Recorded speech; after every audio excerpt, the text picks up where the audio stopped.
Okay. Good evening to everyone. Good evening to you guys. Good evening. Good Super evening. excited to be here. Super excited to be here. I want to be sure that you guys are fully prepared for tonight. As for me, I'm prepared. I'm ready. I'm set. I'm confident. I'm bold. Right. All right. So, do me a favor. If you have a friend who want to be here tonight, tell the person to join us live. You can stream and live on YouTube. All right. If you have a friend, a relative, a person you love so much, tell the person to join the live stream. Tonight is going to be an unusual night. I've been doing this for quite a number of years now, and tonight really is going to be different for me actually, and it's going to be different for you as well. All right. So in case you want to share the link on the YouTube, share the link with a friend, share the Facebook link with a friend as well, so they also can participate in what we're doing here tonight. All right. My name is Danny David, and here with me on the screen is Mr. Femi Kepler. Right. So I know that's a question you probably might be asking yourself. Why am I here tonight? What am I here to learn? Right? Why am I here? What am I here for? So it is called the GLS Global Summit. All right. GLS Global Summit. Or you say GLS LEADPRENEUR Summit. So I'm going to be sharing my screen and probably be showing you guys few things. All right. So GLS Global Summit is why we are here tonight. We're here for an amazing event, an amazing program that you don't want to miss. So it's why I said if you have a friend who wants to be part of tonight's event, please share the link and make sure they are here. All right. So let's kickstart with what we have tonight. Let's kickstart. All right. Global Leadpreneur Summit. Global Leadpreneur Summit. I hope you can see my screen. I strongly believe you can. So Global Leadpreneur Summit. And tonight, our first speaker is Mr. Adebayo Femi Johnson. Adebayo Femi Johnson, also known as Kepler, recently graduated in pharmacy from Olabisi Onabanjo University. Is a resilient leader, having held influential positions like faculty president, you know, Rotocrat Vice President and National President of the National Association of Veterinary Students. Kepler's dedication to healthcare goes beyond academia. He has worked as a local pharmacist and served as a Students' Union Government Medical Director. He is a visionary leader. He's a visionary leader, right? His visionary leadership, record-breaking achievements, and transformative policies reflect his profound commitment to community well-being. Post-graduation, he was promptly appointed as a legislative aide media to federal lawmaker. So, Mr. Femi Kepler, you're welcome on board. Just go ahead and give us what you have tonight. To have you. Thank you so much, bro Danny David, for having me on this program. And I would like to say good evening, everyone. It's an honor to be here. Interestingly, this will be the first time I'll be doing this year. Yeah. Um, there's one thing I would like to say that the fact that many of us are joining live on whichever platform we are joining, maybe YouTube and Facebook, it shows that we all have that burning desire to be a leader, and that's just the fact. The fact that you saw this, maybe the graphics or the program display name somewhere else, and you decide to join, it shows that you have this burning desire for leadership. You want to be a transformative leader. I mean, you want to make a positive change, but then you are actually thinking of, and I'm actually not sure you are lost to be here. Yeah, my name is Adebayo Femi Johnson. I'm a recent pharmacy graduate from Olabisi Onabanjo University, and I've just been recently appointed as a legislative aide on media to a federal lawmaker.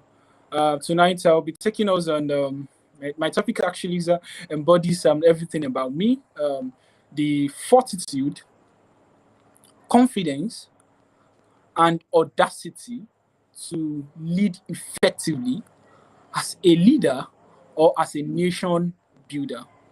I'm taking that again. The fortitude, confidence, and audacity to lead effectively as a leader or as a nation builder. We've had several leaders who has demonstrated these qualities in several structure and several sphere, and these are the leaders that are actually changing the world. And the word leadership actually comes from we able to influence something, the ability to influence something, the ability to see a problem and you noticing that, oh, this problem shouldn't be like that. And that is what actually um, prompted me, or that's always been my drive to to be a leader of catalytical change. Well, I'm a Christian, and I've always been one.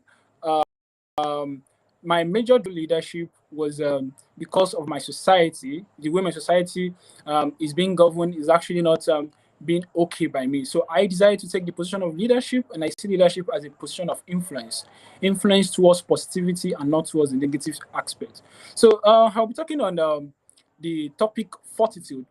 Fortitude actually is the strength of mind that enables a person to endure adversity with courage. I'm taking that again.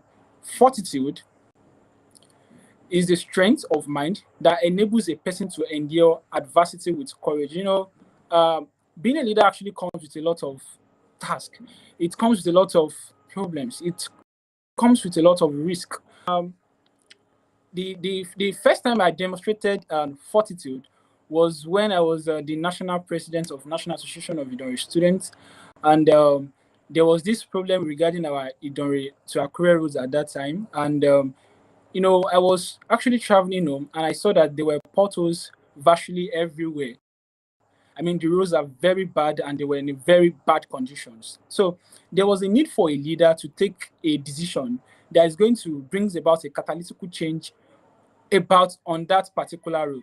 So I was national president at that time, and the road has been in a particular bad position. I mean, even vehicles cannot even make it through. I mean, people were complaining about potholes, and the government were not responsive at that time. So what I did first was took an action. I took a position of influence. I mobilized students on the roads. They were actually fixing the roads. Yeah, we were fixing the roads, we were taking pictures, we were posting it on social media. Where I took a position of actions. I met with the local government chairman. I also met with the deputy governor at that time, the current Ayeda Tuwaye. I met with him. I discussed the egregious situation of the roads with him, but there was no any positive response. So I waited for a long time. Then what I did next was I mobilized the entire student on the road to in a viral protest, and we shut down the entire road for 4 days. So we knew that these are positions that I mean actions that needed to be taken to bring about catalytical change. Sometimes it might be radical actions, but these actions are actually necessary to bring about change. And something extraordinarily happens on our third day of the protest. The Queen was actually passing by. Of course, the protest actually blocked the entire road. We were ensuring that if the government is not ready to take any positive decisions regarding this road, either by rehabilitating this road or fixing these roads immediately, the protest will continue for a very long time. So something happens that actually almost cost me a lot of things. The Queen was passing by. The Queen wanted to pass through. So but then I took a decision at that time, and it is a decision I've never regretted, and I'm not going to regret it for life. I ensured that the protest was not it was not at the privilege of anybody, and the of course the protest actually obstructed the Queen at that time. Before I got to know, I saw some memo written by the media personate to the king that that have been invited to face the traditional council because I did not allow the Queen to pass through, and it was a very serious offense at that time. And they were they were calling me, they were bringing me to gatherings of traditionalists that I have to go and face some panning and some situations like that. And it was almost denting my reputations. People were going about saying that I disrespected the Queen. Some even said I maybe I insulted the Queen, which was not true at that time. I only said there was a protest at that time, and the protest unfortunately restricted the Queen's movement. So these and several other challenges I've actually been through as a leader. And I can actually recollect my first instance as a leader when it started from me trying to take a positive actions while I was in my 100 level, and I was um, fortunate to be class governor at that time. And every class governor, what they do is they sell material to students, and they had prices to it. But when I became the class governor, I said no, this can't be possible. You can't be living large and be using your own lifestyle to influence some other students. Of course, we were about 3,000 students at that time, and I said no. If I'm generating 500 naira on every student, like, of what value is it going to be for me? Before I got to know some other class governors that were doing courtism, they started chasing me up, and I said, no, it's not going to work. It's not going to work. We can't continue like this. We can't have some people. So you people want to generate 500 naira on every student. So started chasing me up and down on campus. I was a fresh year student at that time. I didn't even tell my parents this thing I'm saying. Started chasing me up and down. Started chasing me with thugs, courtism. Yeah, in school. So as a leader, you are going to face adversity. You are going to face challenges. You are going to face problems. It is not just easy to call yourself a leader, to say you just want to come around and make drastic change that will change the entire system. I would like to mention that even our president took a decision that is actually being costly, and that is the removal of this fuel subsidy.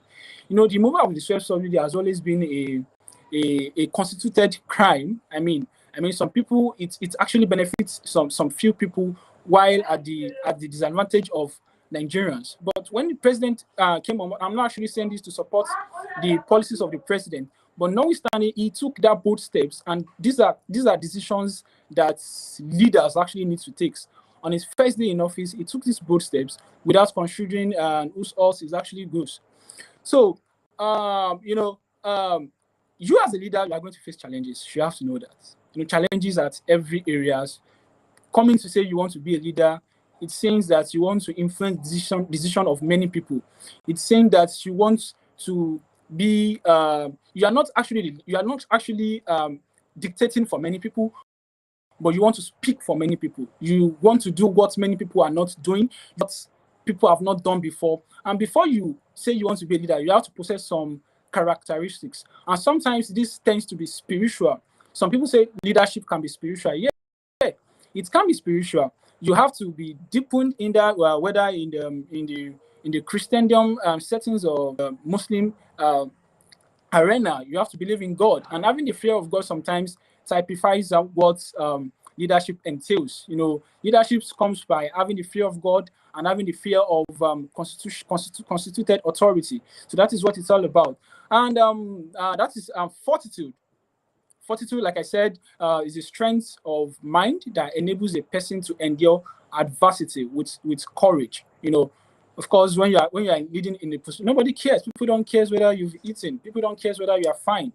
They just want you to lead them effectively. They don't give a damn about what you are going through. They don't give a damn about the negativity in your life. They just want you to lead them effectively. So you, as a leader, you are passing through a lot of things. I mean, I also want to say this about Pastor Adeboye, who lost his son, and you see him actually coming to the pulpit to actually, you know, speak the word of God to many people the following Sunday. So it comes with a lot of things. That is actually the position of leader. So, like I said, I'll be speaking on fortitude, confidence, and the audacity to lead effectively. Yeah. The next thing is confidence. How can I even put confidence? Confidence is believe in oneself and one's ability. Believe in oneself and one's ability. You see, every leader needs to possess confidence, and you need to be audacious sometimes. And we shouldn't mix being confident with being proud. Yeah, you can say you are confident. You can say you are trying to show being confident, and you are mistaking yourself to being pompous or being proud. Yeah, you see, confidence is you believing in yourself and you doing your underground research, and you are speaking not just for yourself but for majority of people. Yeah, when I appeared before, like my story, I of course I went to the palace, and I told the king, Baba, sorry, Akpele, I didn't disrespect the Queen. The protest actually obstructed the Queen's movement, and as a leader, I'm not at the wisp of giving that order to allow the Queen to just pass like that. There were several people affected. I mean, thousands of people. There were trailers carrying cocoa, organ, and some other resources from forest. But these people were actually restricted for days. So it will be a form of injustice giving, allowing the Queen to pass through. You know, the way I spoke at the palace, the chief said, "Who is this boy? Where are you coming from? Look at the way you are talking to the king." I said, "Well, how am I supposed to say, Dabale, who are you?" I said, you can't talk to me like that. Although I was barely 22 years old. You can't talk to me like that. You can't. And I maintain my position. I said, I didn't disrespect the Queen. There is need for this protest to take place to show some courage and some disaffection regarding these roads. This road has been bad. In fact, it's causing several havoc and accidents. And yet, nothing has been done for years. The road has been in a state of, I don't even know. Even saying melancholy will be understatement. So I took that confidence at that time, and of course, the chief said, "No, you have to go and bring your entire family. It is a right. You disrespected the Queen. It's not meant to be like that. It's not meant to be this. It's not." I said, "No, things are not meant to be like this." Of course, I had to respect the traditionalist, and I brought my entire family to the palace. They started begging. I said, I'm not going to beg. I went to prostrate to the king. I said, Akpele, the way they used to call our king. I said, I'm sorry, I didn't disrespect your wife. Someone slapped me again. They said, you're not supposed to call the Queen wife. Just say Queen. I said, Queen, I didn't disrespect you, ma. I'm very sorry. You see, the positions I took that day actually changed a lot of things. On getting home, the senator representing our areas at that time actually called me on the phone. That is the former senator all over. Called me on the phone. He said, "Whoa, what's going on? I heard you are distracting. You are shutting down the states. You this boy, what's going on?" I said, "Sir, I'm not shutting down the states. The roads have been bad. I've mobilized my students to fix these roads for months, and now we are here. We're in this situation. You know, some people died in these same roads, and during the election, you people will mobilize your people on the roads." He said, "You are even talking. You are not even afraid." I said, "Why will I afraid? You are representing me at the National Assembly. I'm not begging for money. I don't even need your money. What I need right now is for you people to fix your road." And I also told him that day on the phone, the voice record still recorded it. I said, "Sir, if you are coming to Idonre next time, you will not. There's no road for you. If you don't find a way to come and fix that road, there is no road for you." Yes. So these are kind of the attributes. As a leader, you need to be audacious. As a leader, you're not just speaking for yourself. Of course, I've had my underground. You need to be speaking for majority of people. If I've gone behind them to compromise, saying that because I'm talking to a senator, I'm sorry to say I actually don't. These people are representing us. I just see them, even politicians. I just see them as normal people. You know, I don't give any time because I have this leadership instinct in me too. Because I feel that what they are doing, I can do it better, and that is the confidence that comes with you being a leader. When you say you are a leader, you embodies fortitude, you embodies audacious, and you embodies confidence. So there's an interconnection between fortitude, between confidence, and between being audacious.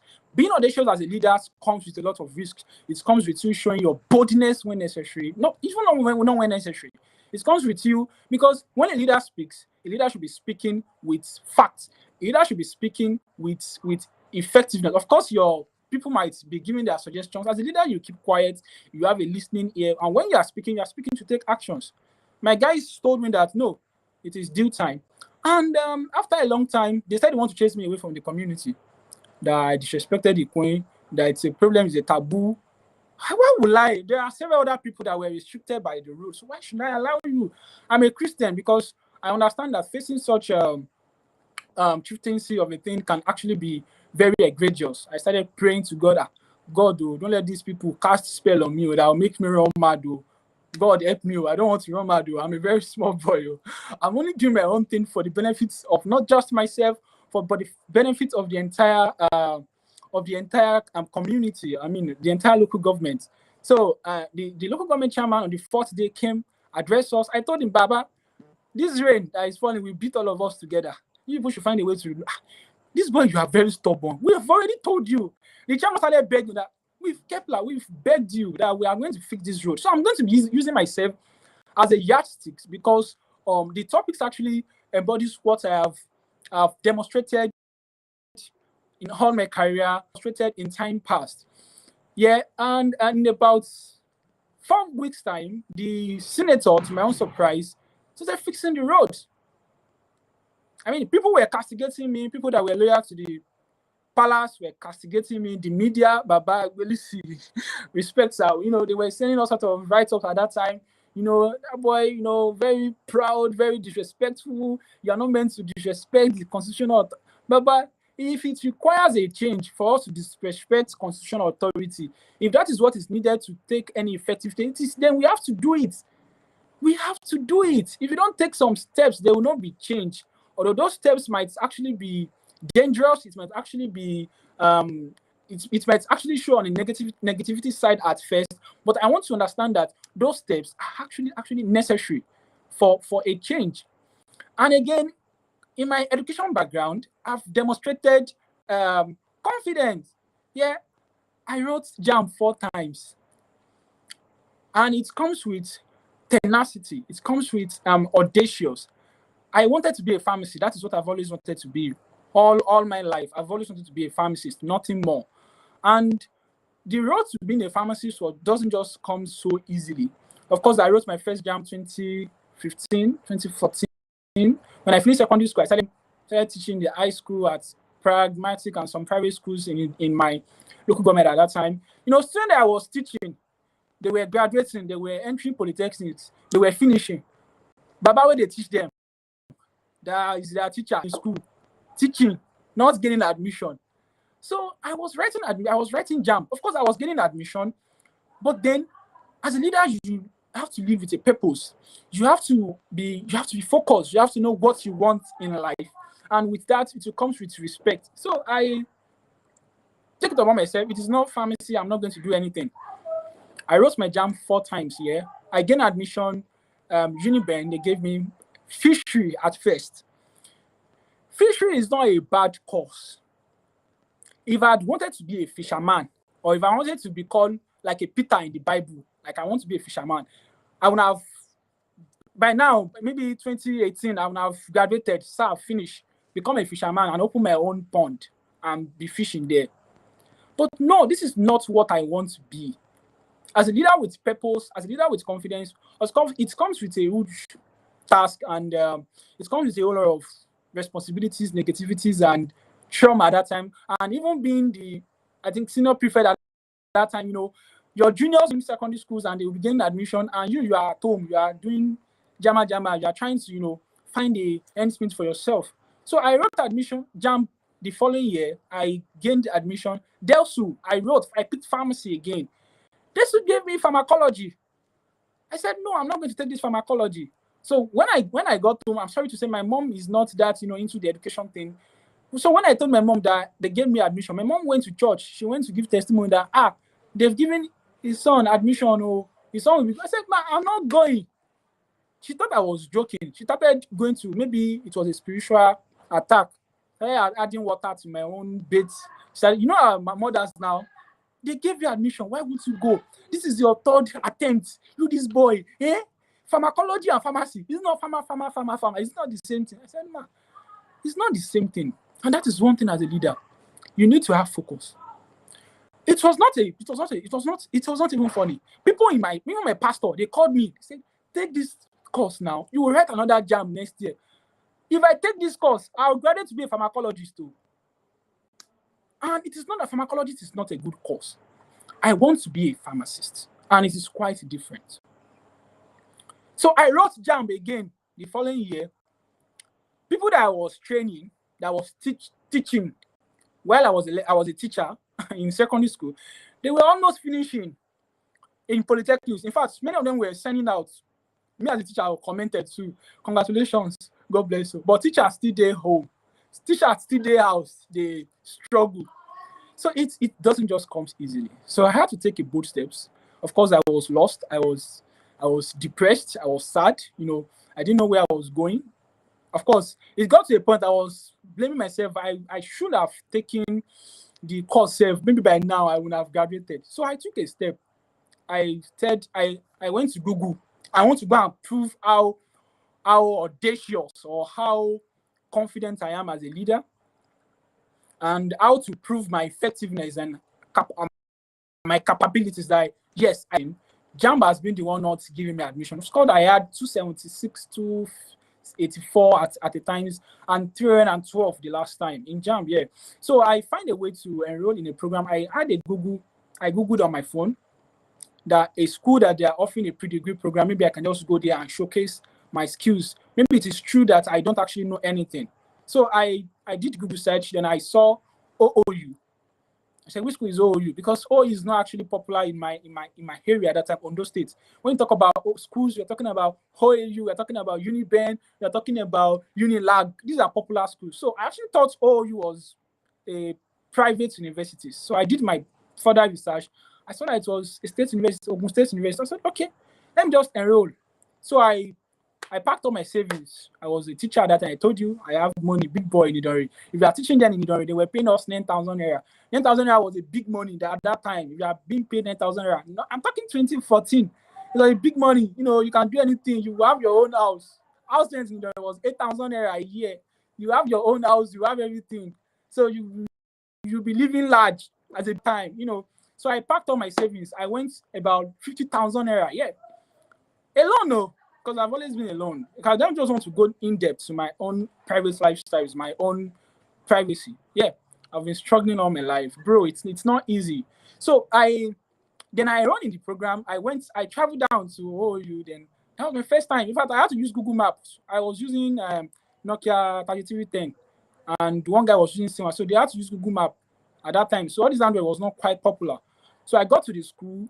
I went to the admission office. I want to get form for pre-degree. They said, "Oh, what's up?" So I thought it's going to maybe the school fees will be 25,000 naira, and maybe the form will be 2,000 naira.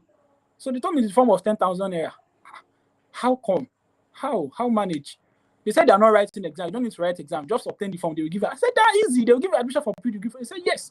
I obtained the form, and before I got to know, I want to go and pay school fees, thinking maybe the school fees was 25,000 naira, because Akungba then in Ondo State was 25,18 at that time. So when I obtained the form, I want to go and pay my school fees.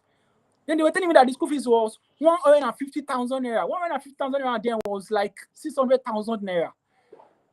That was the rate at that time. I said 150,000 naira. Okay, I said, okay, I'm not. They should just refund my form fee. That I'm going back. I'm from Ondo State. I don't know anything about this state. Please and please, for God's sake, I'm begging you. You people should refund my form fee. I need to go. They said the form is non-refundable. The form is non-refundable. What's the meaning of that? So how should I survive? I cannot afford the school fees. 150. Where do you people want me to say 150,000 naira? I can't afford the school fees. Please and please, give me my form fee. I need to go back. They said it's not done here. And as a big boy that I was then, I had just 50,000 naira in my account. I thought I've made it in life. So what's gonna happen? They said, don't worry, when you obtain the form, you will gain admission. So I went home. I went to go and meet my parents that I've left since for a very long time. I went to prostrate that Otishele, I don't know how to do it. Oh, there's Gobe, there's problem. Oh. So I packed everything. Niru and everything. I packed all my funds. Then I went to this school. Then on getting to the pre-degree program, we were about 500 students or 1,000 students that applied for pharmacy. So we've paid every school fees. And people are now telling us that you are going to pick best five in this program, just best five. So this is where I knew that leadership it has a lot to do with spirituality. Leadership is not just an ordinary thing. Leadership is at the same time not a calling. It is not innate. Leadership is habitual. Leadership can be learned, but it has a connection with spirituality. It doesn't just come ordinarily. So in the pre-degree program, I know I had a focus. I want to gain admission. After writing JAM for 3 times, after doing shakara for mommy, after my mommy going back to add holy water to my water, thinking that it was a spiritual problem, that I rejected admissions 3 times, thinking that maybe some people are already following me at home, thinking that maybe there is a spiritual problem worrying me. And now I'm facing challenges, a battle with 500 students to gain admission. And they said they are picking best 5. How? How now? And apparently then I could not even speak Yoruba very well because I'm from Idore, local government of Ondo State. I can't speak Yoruba very well. Even my own English self was lopsided, or was upside down at that time. So whenever I'm speaking Yoruba to them, they'll make jest of me. Whenever I speak English to them, they'll laugh at me. So I could focus. There was no need for distraction. So as a leader, you need to be focused. So I stopped talking. Because if I talk, you will laugh. I speak English, you will laugh. So what is the essence? What is the essence? So as a leader, I focused. I look at the trend. There is a confidence that I took.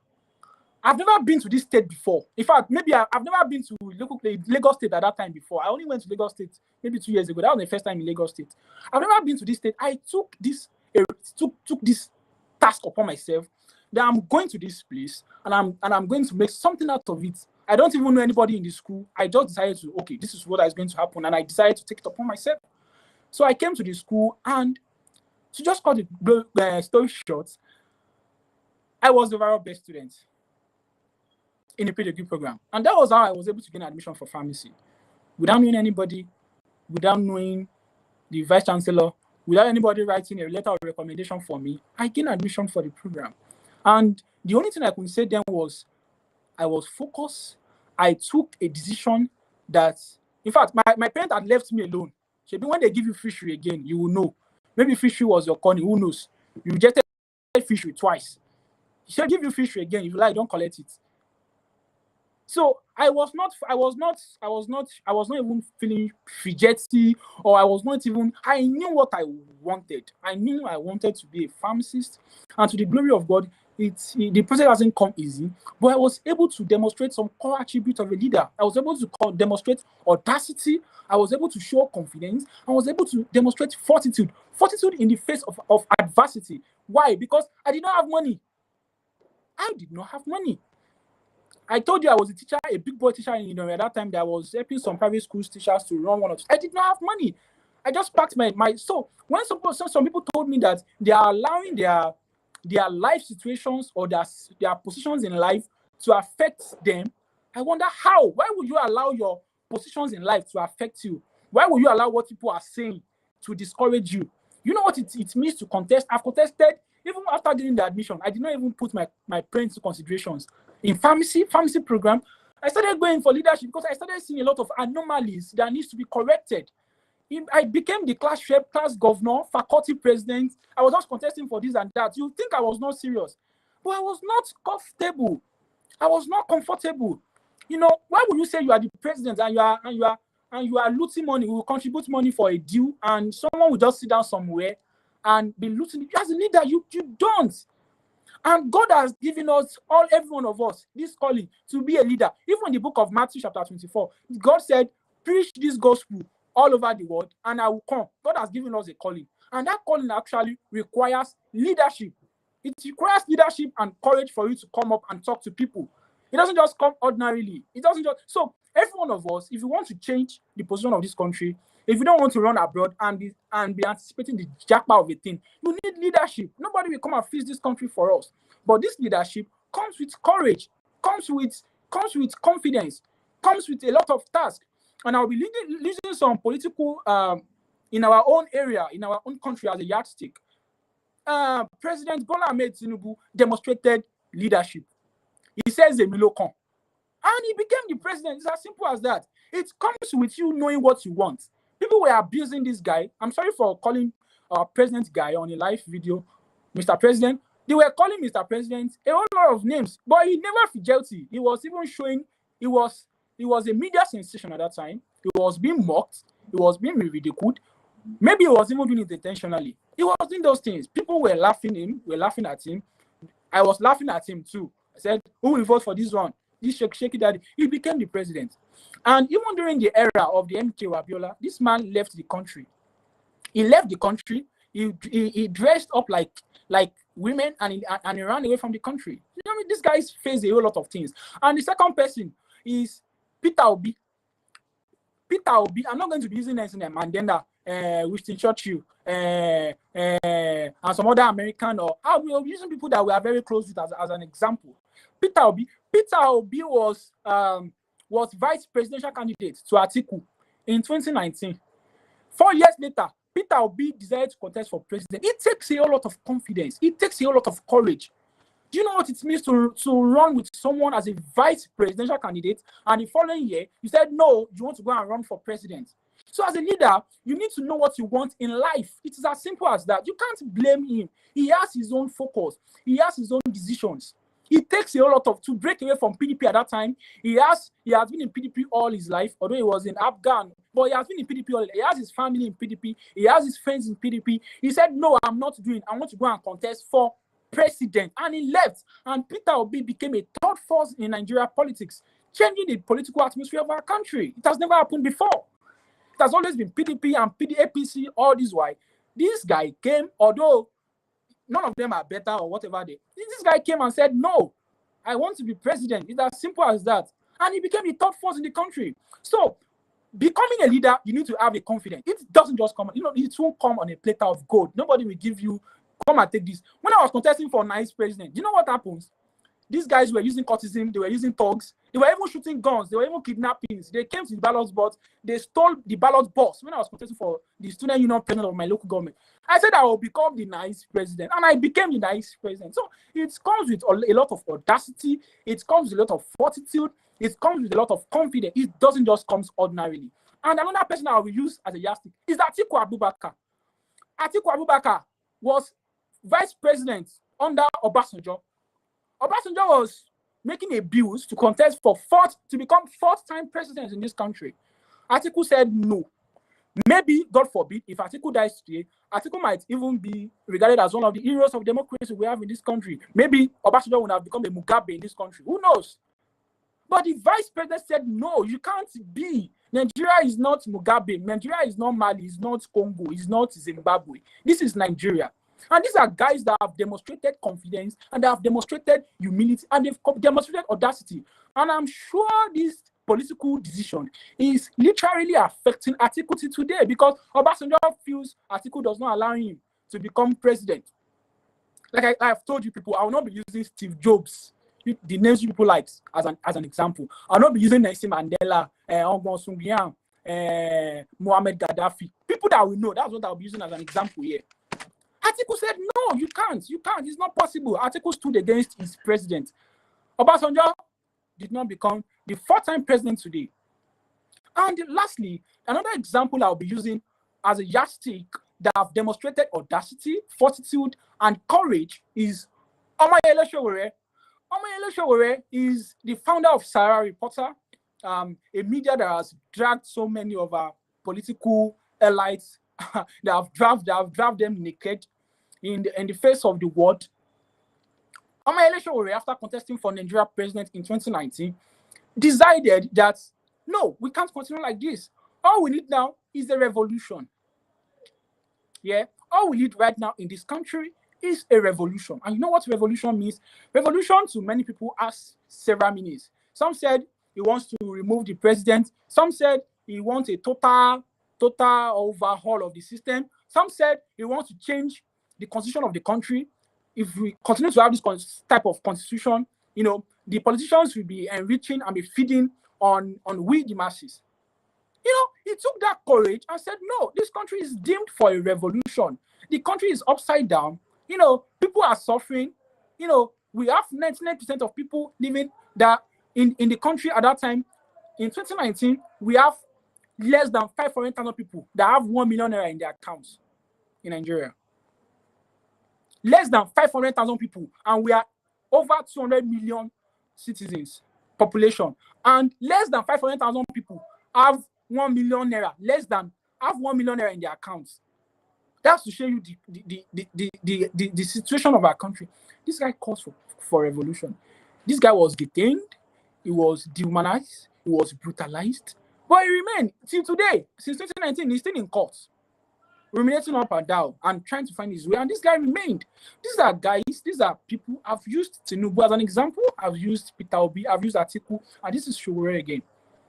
This is Showore again. And the last person I'll be using as a yardstick is the person you are seeing on your screen. It's Kepler.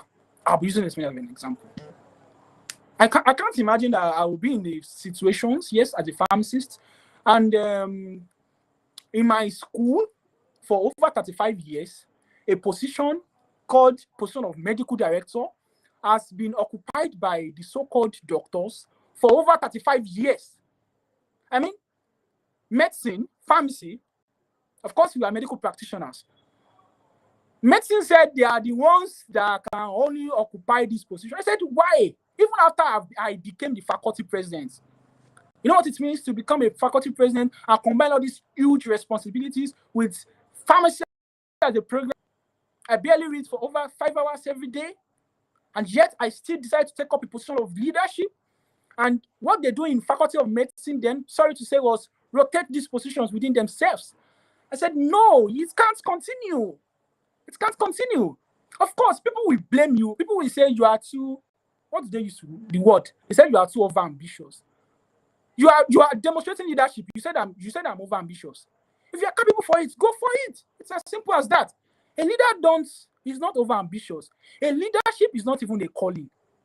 It is not even an inbuilt, innate attributable responsibilities. It is not even a calling. It is what you develop. It is you getting angry with your situation, with your society. It is you saying, no, I don't like the way this guy is governing me. I want to make a change.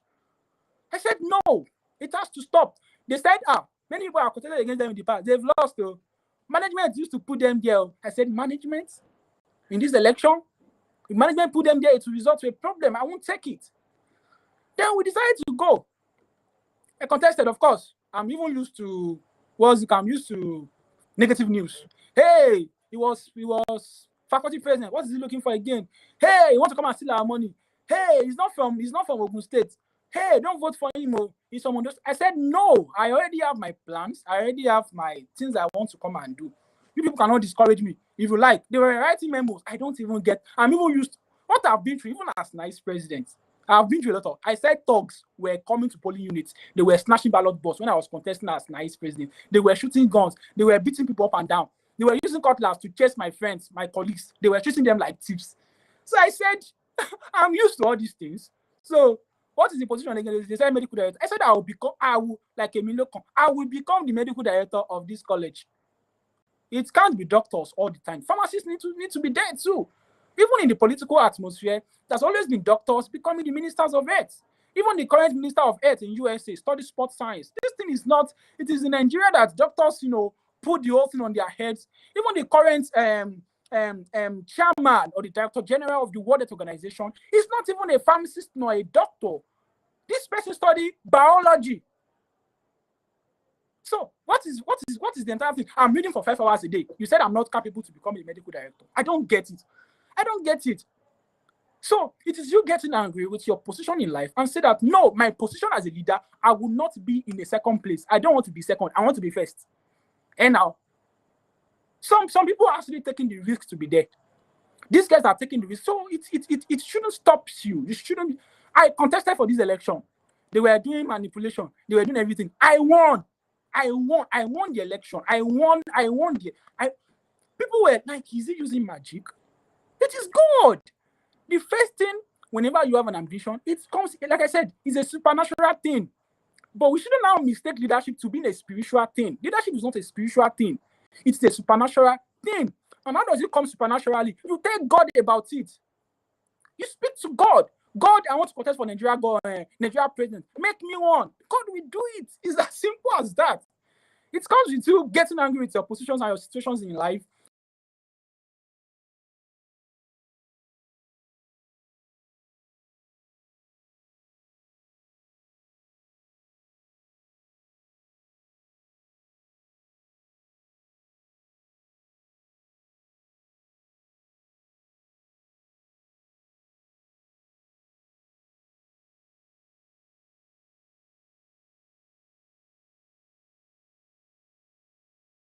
I don't know.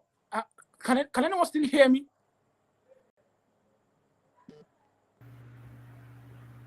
Can you still hear me? Okay. Yeah, we can hear you. Sure. You're back now. Okay.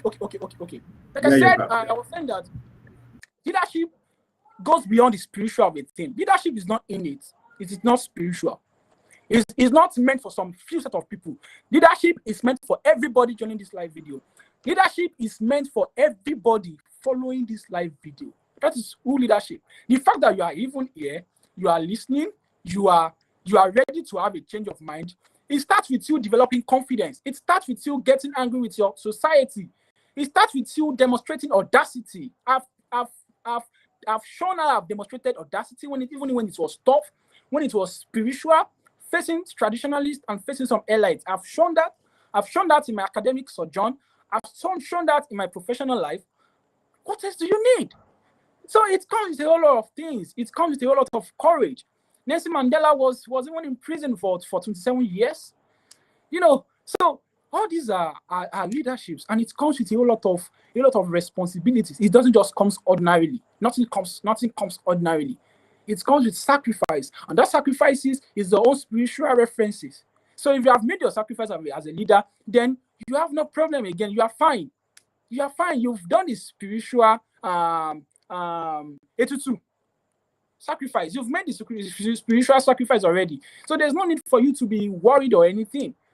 So audacity also follows. But like I said, these three things are interconnected. The audacity, the confidence are interconnected to make a very good leader. And sincerely, I even made PowerPoint, but I was not even following it. I was not even following the entire PowerPoint. I don't know. I think I have some things. Yeah. We have Winston Churchill. Winston Churchill is one of those people that demonstrated the interconnectivity between fortitude, confidence, and audacity. When this guy led British during the World War II, he singularly take these decisions. We have Steve Jobs, the owner of Apple. You know, these guys lost severally. They've lost so much in revenue that you would have thought they would have given up. They said no, they can't give up. They can't give up. I also have Aung San Suu. Aung San Suu led Myanmar. Myanmar is a country, I think, in the South Korea. I don't know. In this country, he led Myanmar in a revolution to change their society at that time. We have Nelson Mandela. I've thought about Nelson Mandela, and like I said again, the area of audacity. Sometimes audacity might be mistaken to being pompous. If you are being audacious, where you are not being supposed to be audacious, people will say that boy is proud. But then you should be able to define your audacity. Audacity should be defined in such a way that it has a reasons. You have your conviction before demonstrating audacity. As a leader, you have to be, even before you talk, you don't just talk anyhow as a leader. When you are talking with full wisdom. You are talking with a lot of research. You are talking with a lot of, you've done your background analysis before coming up as a leader. So when you're now demonstrating audacity, it follows. You demonstrate confidence. You've passed through some challenges before showing up audacity. Said, no, Anigba, we not go agree. Before you say we not go agree, if you are saying we not go agree on the wrong thing, the police will arrest you and they will lock you up. But if you are saying we not go agree on the right thing, police too will join you to say we not go agree. So before you demonstrate audacity, you must have done your background analysis. They call it background check as a leader. And these things comes with your decisions, not just your own decisions, but the decisions of every people you represent as a leader. You are representing the decision of every people you represent. Their decisions will now push. It will plug to you like a socket, like a plug. It will be connected to you. Decision of Taye, decision of Kende, what Taye said, everything is connected to you as a leader. So you as a leader, you have to express their voltage in full vote. You have to show their voltage in full vote as a leader. The decision of Kende, I said something. Let's do this way. They are now pushing you forward as a leader. And this thing is even helpful in our academics life. Before you write, they say something is multiple choice question. As a leader, before you even choose option A, option B, and you are now scoring, how would you as a leader, you call yourself a leader, you attempt an exam 100 questions, you are scoring 7 over 100. You can't, because you've even failed in making decisions, not theory questions now. The fact that you score 7 over 100 in a particular exam that you are sitting for, it shows that you are lacking decisions. You don't know how to make decisions as a leader. You have seen option A, B, C, D as a leader. You've done your background check, your back checkup, and your background checkup as a leader is you read. If you don't read, you will fail. There's no two way. There's no two way to pass in life. There's not even two way to making it in life. If you don't read, you will fail. It's as simple as that.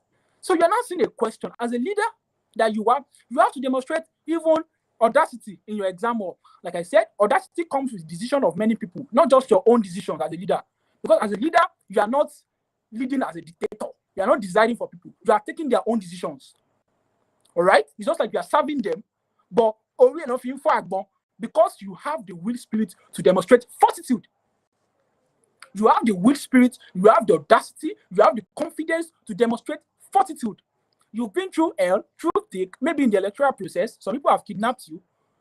Your followers were not kidnapped. You will be the target. You've been through a lot of things that they have not been through. So in the exam hall, option A, B, C, D are there. You've read. And as a leader, you are not scoring 7 over 100. Who are you in making decisions? How poor are you? Like I said, this thing has a lot to do with spiritual, supernatural connectivity, but not spiritual connection. It is not a spiritually divine. It's not leadership is meant for everybody. Even God has called all of us to lead. He has given us courage. He has given us power over everything, fishes, birds, and everything. That was what the Bible said in the book of Genesis. So why, as a leader, that you have God as your side? He has given you authority to lead. It's just like you are. It's just if you are even Jesus is a leader. So if you say you are a Christ-like, then why are you failing? The meaning of Christian is Christ-like. Christ-like. That's the meaning of Christian, yeah. You are like Christ. Christ is Jesus. So if Jesus writes exam, would Jesus score 7 over 100?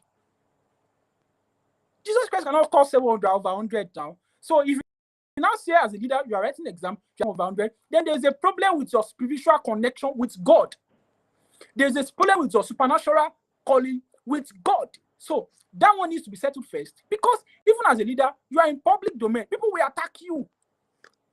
They will attack you spiritually. They will attack you. So you need to have your background analysis done with Christ, or with Imam, or with Muhammad. If you are a Muslim, you need to have your own belief done with them before coming to say you are a leader, and before now taking the decision of many people. It doesn't just come like that. So before you say a Christian saying they want to contest for something, it means they want to win. They want to win. So it comes with a whole lot of responsibilities. It comes with a whole lot of huge tasks as a leader. So that's even in the area of academic realms, we need to demonstrate spirituality. We need to demonstrate ability and capability when necessary as a leader. So I've made Winston Churchill, who led the Britain through World War II with fortitude, confidence, and audacity at that time. And Britain were able to make it through. Even our own Michelle Obama. I know people will be expecting me to mention. I will not mention Obama. But the wife of Obama, did a program that were posed to many people. At that time in the US, they used to see obesity as a problem. And this woman came up with policies to change people's perspective regarding obesity. It takes a lot of courage to see the wife of the president doing such a thing. It doesn't just come ordinarily.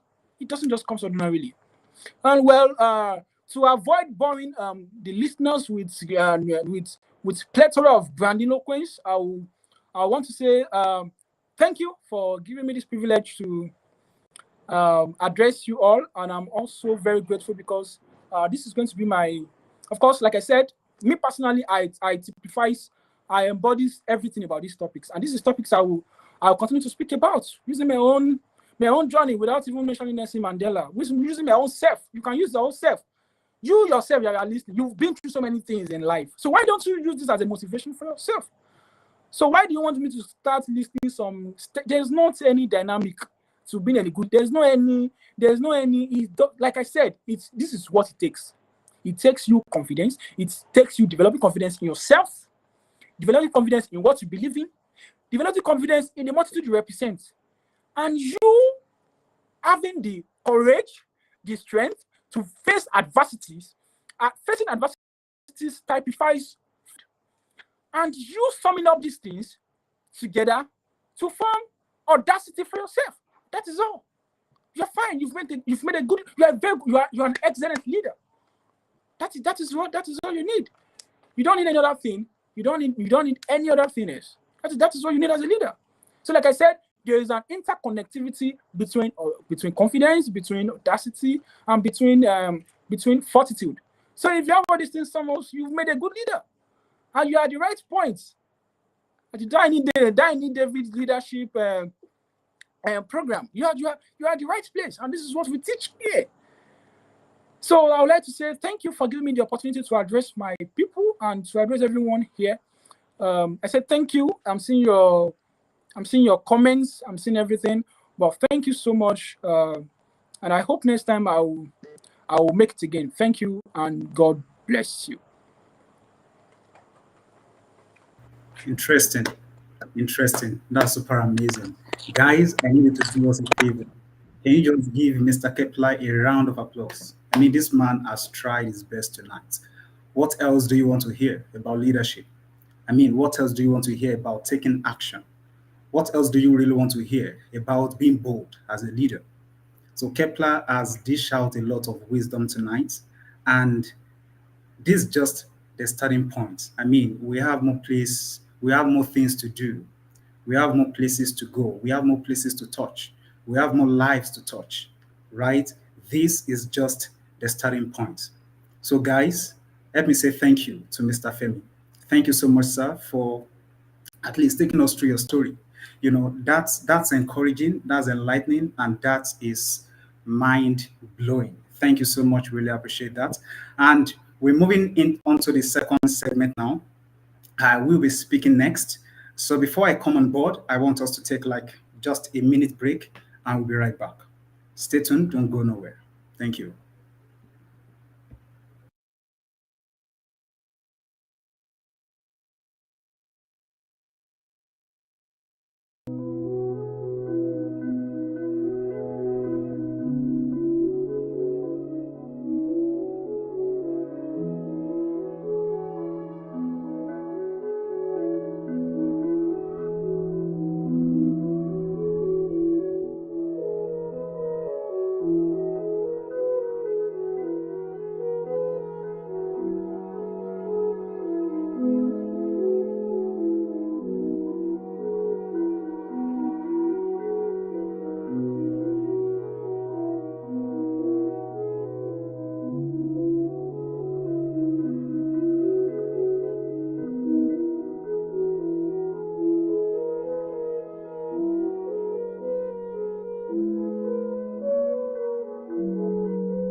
We are back. Okay. Good evening once again to everyone. Thank you so much for making it to this conference tonight. You probably might have something important to be doing with your time tonight. But because you want to learn something, you want to gain something new, you want to gain something unusual, you have no other choice than to be here. And because of that, I want to say thank you so much. Once again, do me a favor. If you are streaming live from YouTube, please share the link with a friend, with a family member, or whoever you want, whoever you choose to send the link to, right? Tell them to join us live. It's all about the GLS Leadpreneur Summit. Now, I'm going to be sharing my slides. I actually worked on few PowerPoint presentation, and I hope this helps. And also, point direction to what God has laid in my heart to share with us tonight. Understand when Kepler was giving the session, he said leadership is not something spiritual, it is supernatural. You must have to develop the ability to see beyond what people see. You must develop the ability to think ahead of your followers. You must develop the ability to think ahead of your team if you really want to be an empowering leader. Understand this. It is a leader who is spiritually nurtured that can nurture others. Let me rephrase that. For you to be able to develop the power, the ability, the confidence, the boldness to nurture people to where they are headed, you must be fully nurtured as a leader. So, a leader who is fully nurtured has the ability, the capacity, the endurance, right? The preparedness to nurture people. So tonight we're talking about leadpreneur, and I'm going to be making a discrepancy between leadpreneurship and entrepreneurship, right? It is called Leadpreneur Summit. So most of you might be asking yourself, what's the difference between a leader, a leadpreneur, and an entrepreneur, right? They are clear different things, right? In some ways, they might really look alike when it comes to working on things and functioning out there in the marketplace. But hey, there is clear difference between you being a leader and you being an entrepreneur. So I'm going to be sharing my slides, point meaning to what I have for you guys tonight. That is Mr. Kepler, a very young looking handsome man. Interesting. Please, can you see my screen? If you can see my screen, let me know. All right. Who is Daini David? Oluwadaini Busayo Abiodun David, also known as Daini David, is an international economics graduate and a renowned leadership coach. As the chief executive head of Flame Nation Global Reform since 2019, he focuses on raising consciousness and unlocking individuals' full potential. Daini David is actively involved in IESI, a youth empowerment initiative in Germany and Nigeria, and serves as the creative head at Skills Republic Africa.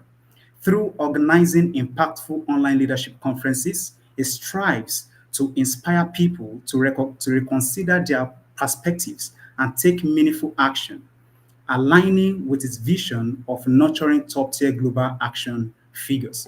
So that is what I do. That is who I am. My name is Daini David. I am not just a chief. I'm not just the head of Flame Nation Global Reform. I am also a leadership coach and a custodian by many. I am a custodian by many. I am a custodian by many. Why you should attend GLS? Why is this conference so important? Global Leadpreneur Summit, a gathering of leaders where like-minded individuals and professionals in the industry are connected. The summit is designed to build valuable relationships that can lead to collaborations, partnerships, and mentorship.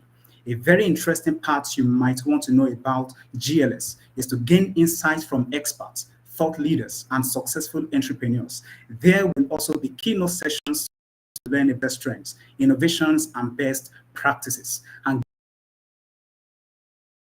guess what? One thing because of this conference is I've been able to create sessions upon sessions. I've been able to create power thought dynamics, something you're going to learn about leadpreneurship, something you're going to learn about leadership, and something you're also going to learn about being an entrepreneur. If you want to become a successful leadpreneur, you must be spiritually nurtured.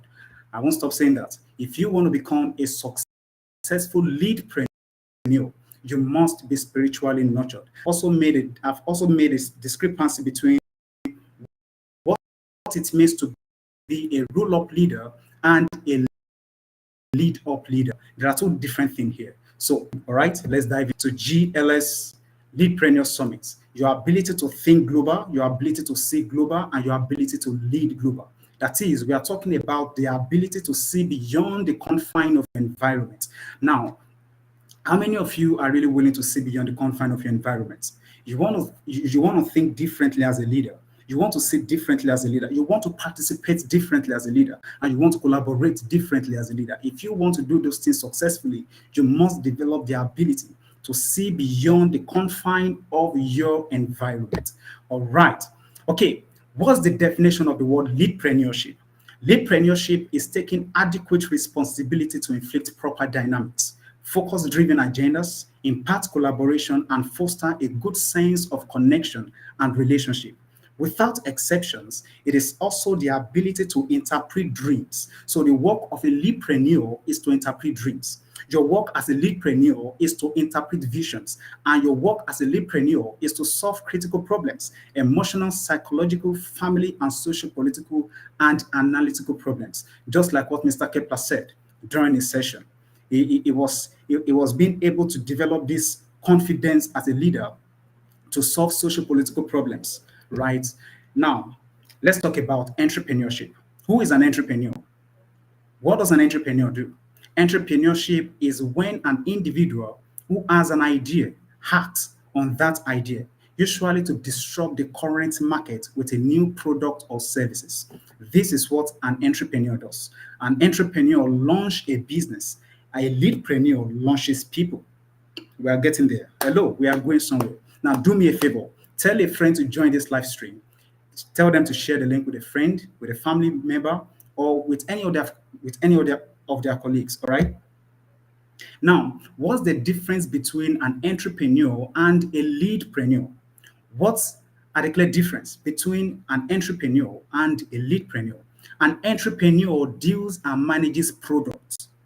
This is what an entrepreneur does. An entrepreneur deals and manages product. A leadpreneur deals and manages people.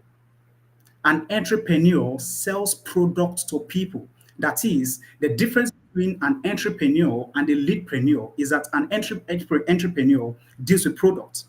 A leadpreneur deals with people. We manage people. We deal with people. People are our products, right? Now, an entrepreneur manages products to retain value. This is what an entrepreneur does. If you're an entrepreneur in the house, this is actually what you do. What you do is to manage products to retain value. That is, you are managing your product to retain the value of your product. Let's say, for instance, I came to buy something from you. You want to convince me to buy into your product. That's what an entrepreneur does. You have to convince me to believe in what you are selling to me. Now, a leader manages people to sustain relevance. What a leadpreneur does is to manage people to sustain relevance. Now, an entrepreneur focuses on product satisfaction. An entrepreneur focus on product satisfaction.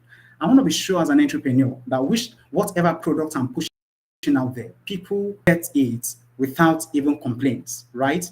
So an entrepreneur focus on product satisfaction, and a leadpreneur focus on the growth and development of others.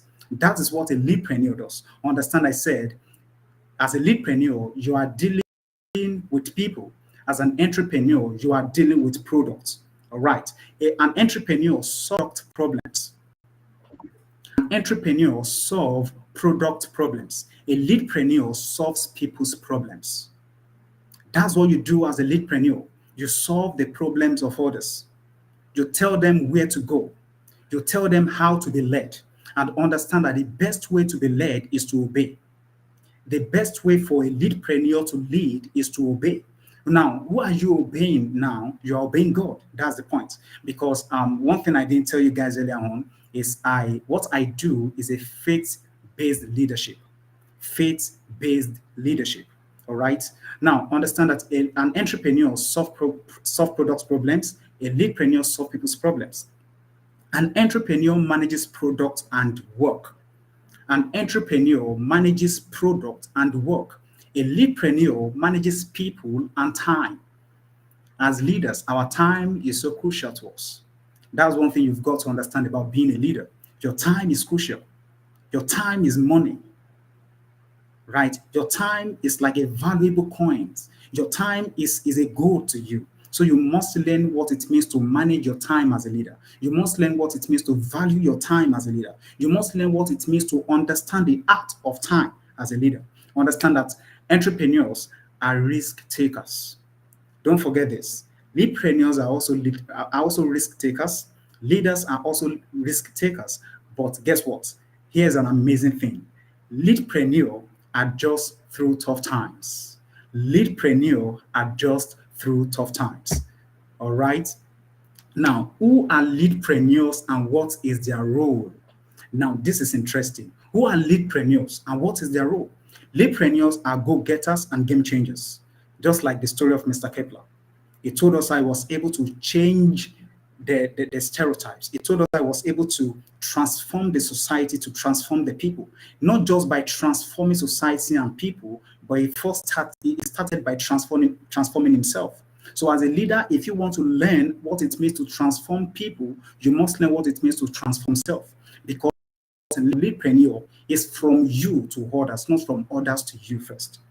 The first thing you need to target as a leadpreneur is you are transforming people.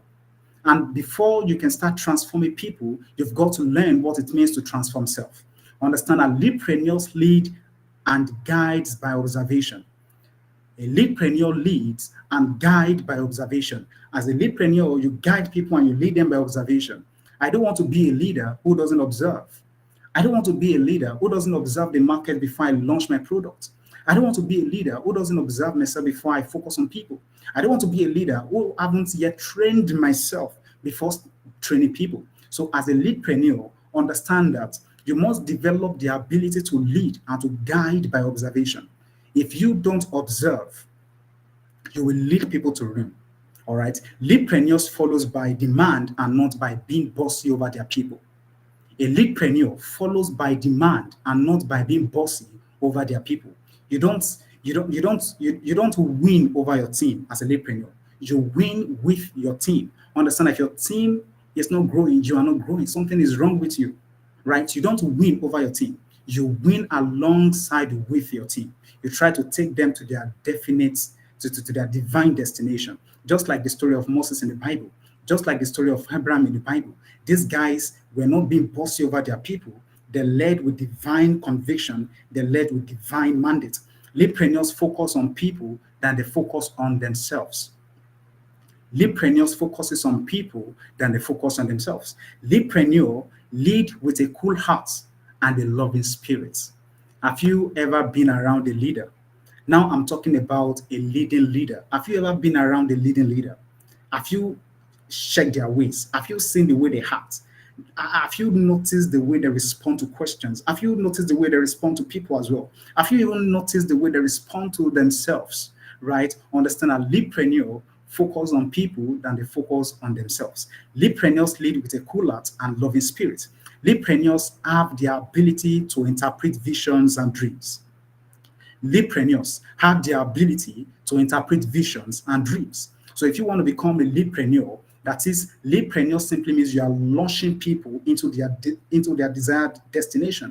Leadpreneur simply means you launch people instead of launching a product.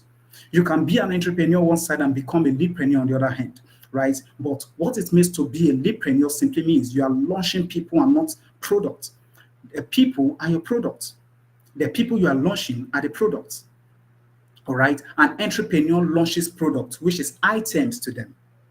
A product to an entrepreneur is an item. Product to a leadpreneur is the people. All right. Leadpreneurs are focus driven. As a leadpreneur, you must learn what it means to be focus driven. Now, what do I have again? This is question time. How many of you is willing to see beyond the confine of your environment? How many of you here tonight is willing to beat your best? Because as a leadpreneur, you must learn what it means to beat your best.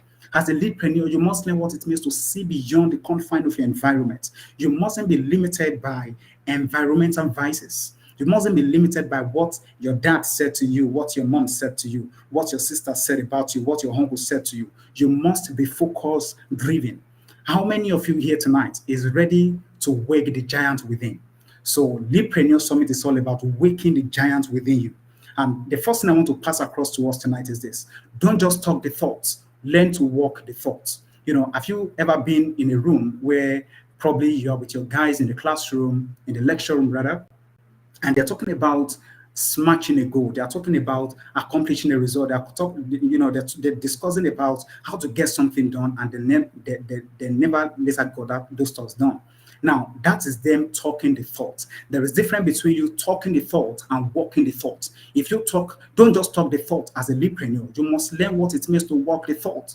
That is taking action on what you think is good for you, taking action on what you think people would benefit from, taking action on the things you know your family will benefit from. That is what it simply means to walk the thought as a leader. So I've been, I've seen people, especially people who claim to be leaders, right? Some people claim to be leaders, right? But they are not really leaders. So I've seen the scenarios where people only think of getting something done, but they never get the things done, right? But if you really want to know you are a confident leadpreneur, a certified leadpreneur, you realize that everything you say, you take them into action. Number two, a good leadpreneur or a good leader does not win over his team, he win with his team. Number three, he who is teachable is leadable. Understand that he who is teachable is leadable. A leadpreneur who is teachable is leadable. That is, you are capable of being led as a leader. So if you want to be a successful leadpreneur, you must learn what it means to be you must learn what it means to have a teachable spirit. You must learn what it means to have a teachable spirit. All right. Now, this is the second segment of my session. We are going to be talking about the process. We're going to be talking about the processes involved in order for you to see beyond the confine of your environment. The processes involved in order for you to see differently, in order for you to think globally, and in order for you to lead globally as a leadpreneur. Now, let's talk about the processes. Dun, dun. All right, the first process is what I call the leadology concept of winning by leading through.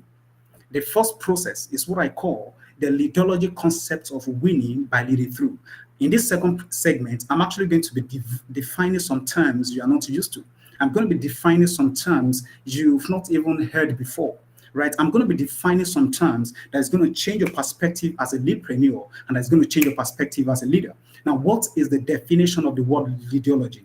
Leadology is the concept of understanding the heart, the state, the heart, mind, spirit, and the heart of leadership by developing constant relations and social political advancement.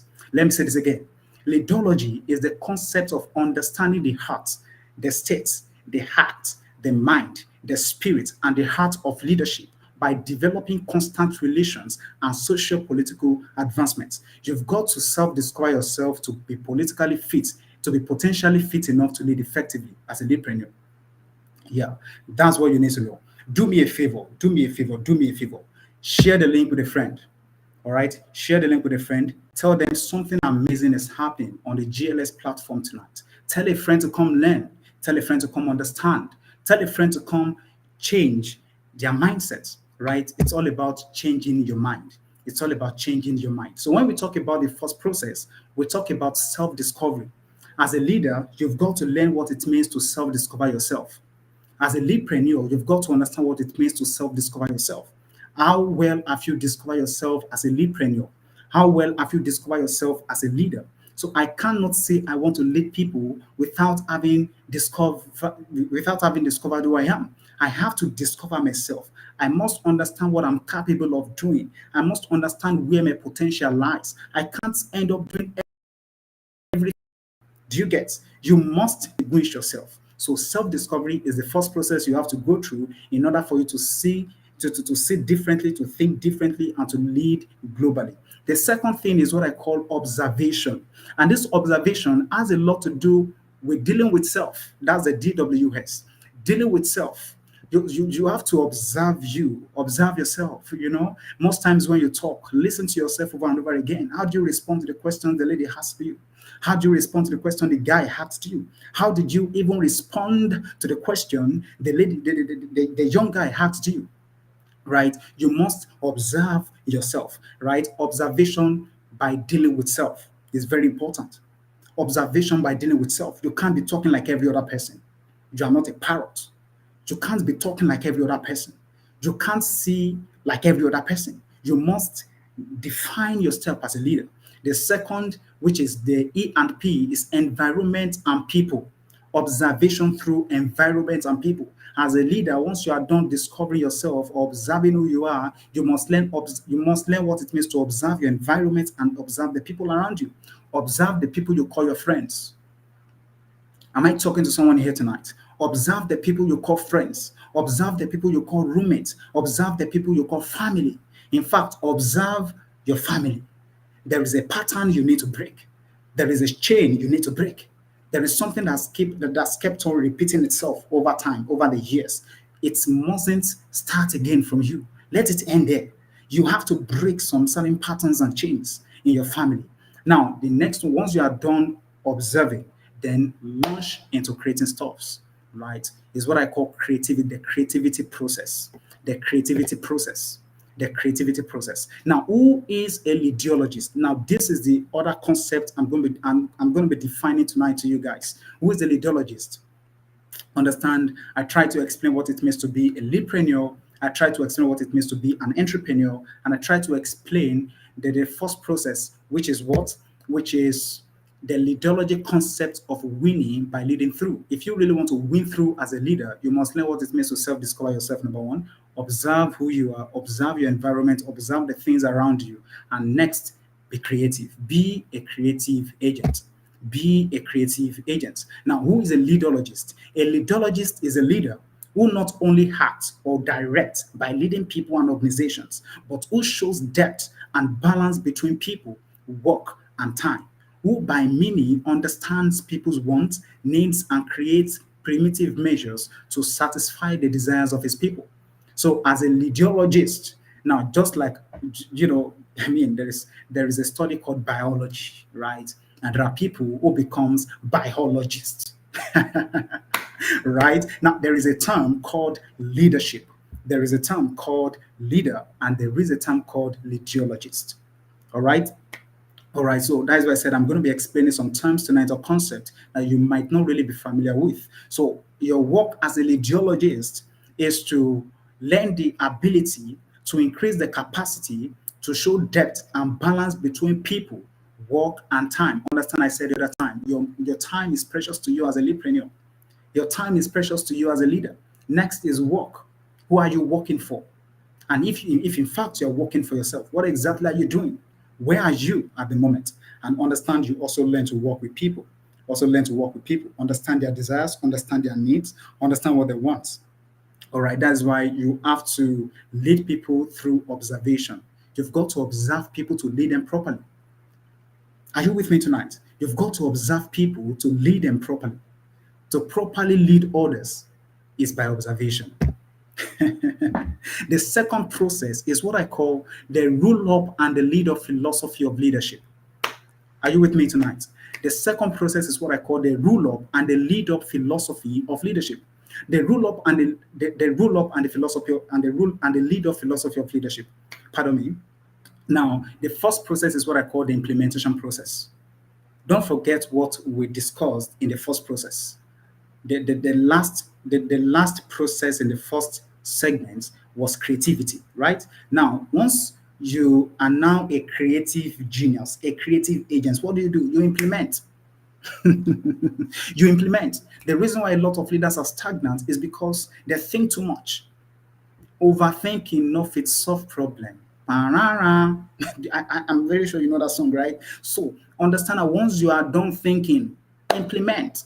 Once you are done creating something in your mind, implement. Understand that the Bible says in the book of Matthew, if I'm not mistaken, that from the abundance of the heart, the mouth speaks. From the abundance of the heart, the mouth speaks. So every good thing that pours out of you, implement them.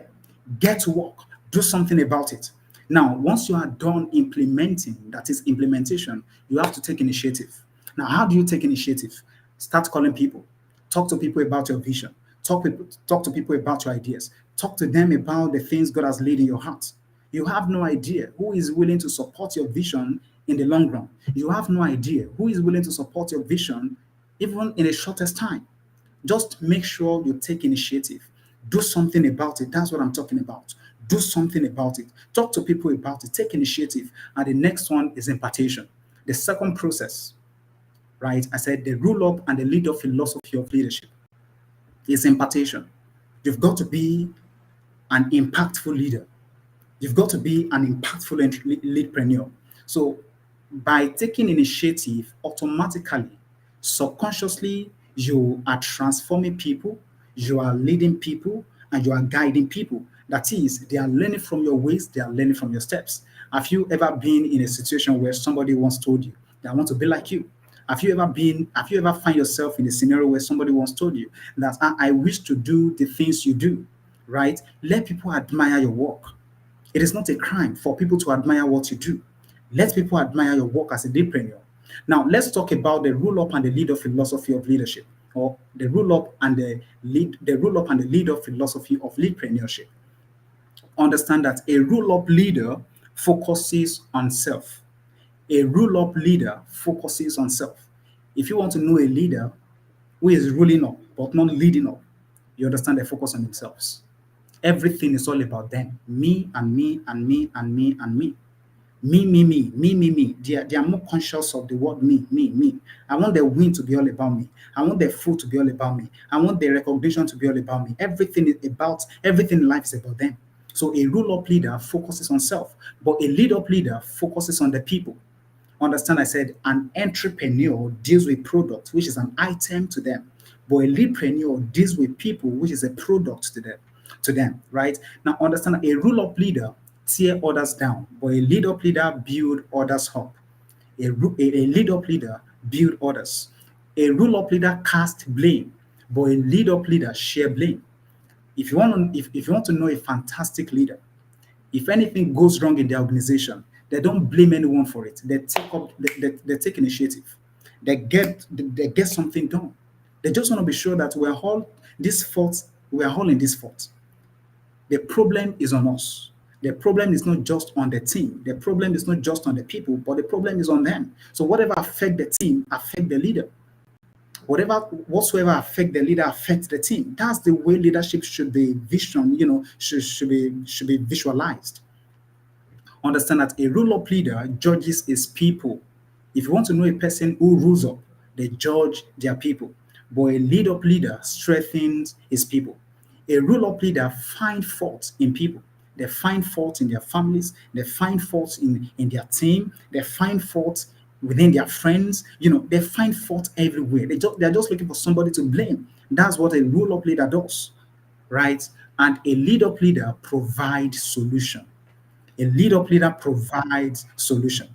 A rule up leader condemn others. A lead up leader forgive others. A rule up leader as a domineering is okay. Let me say this way: a rule up leader is domineering by nature. Do you know what it means to be domineering by nature? That is in okay. Let me not say this way. You just want to be bossy over every single person you see. That's what a rule up leader does. But guess what? A lead up leader is sacrificial by nature.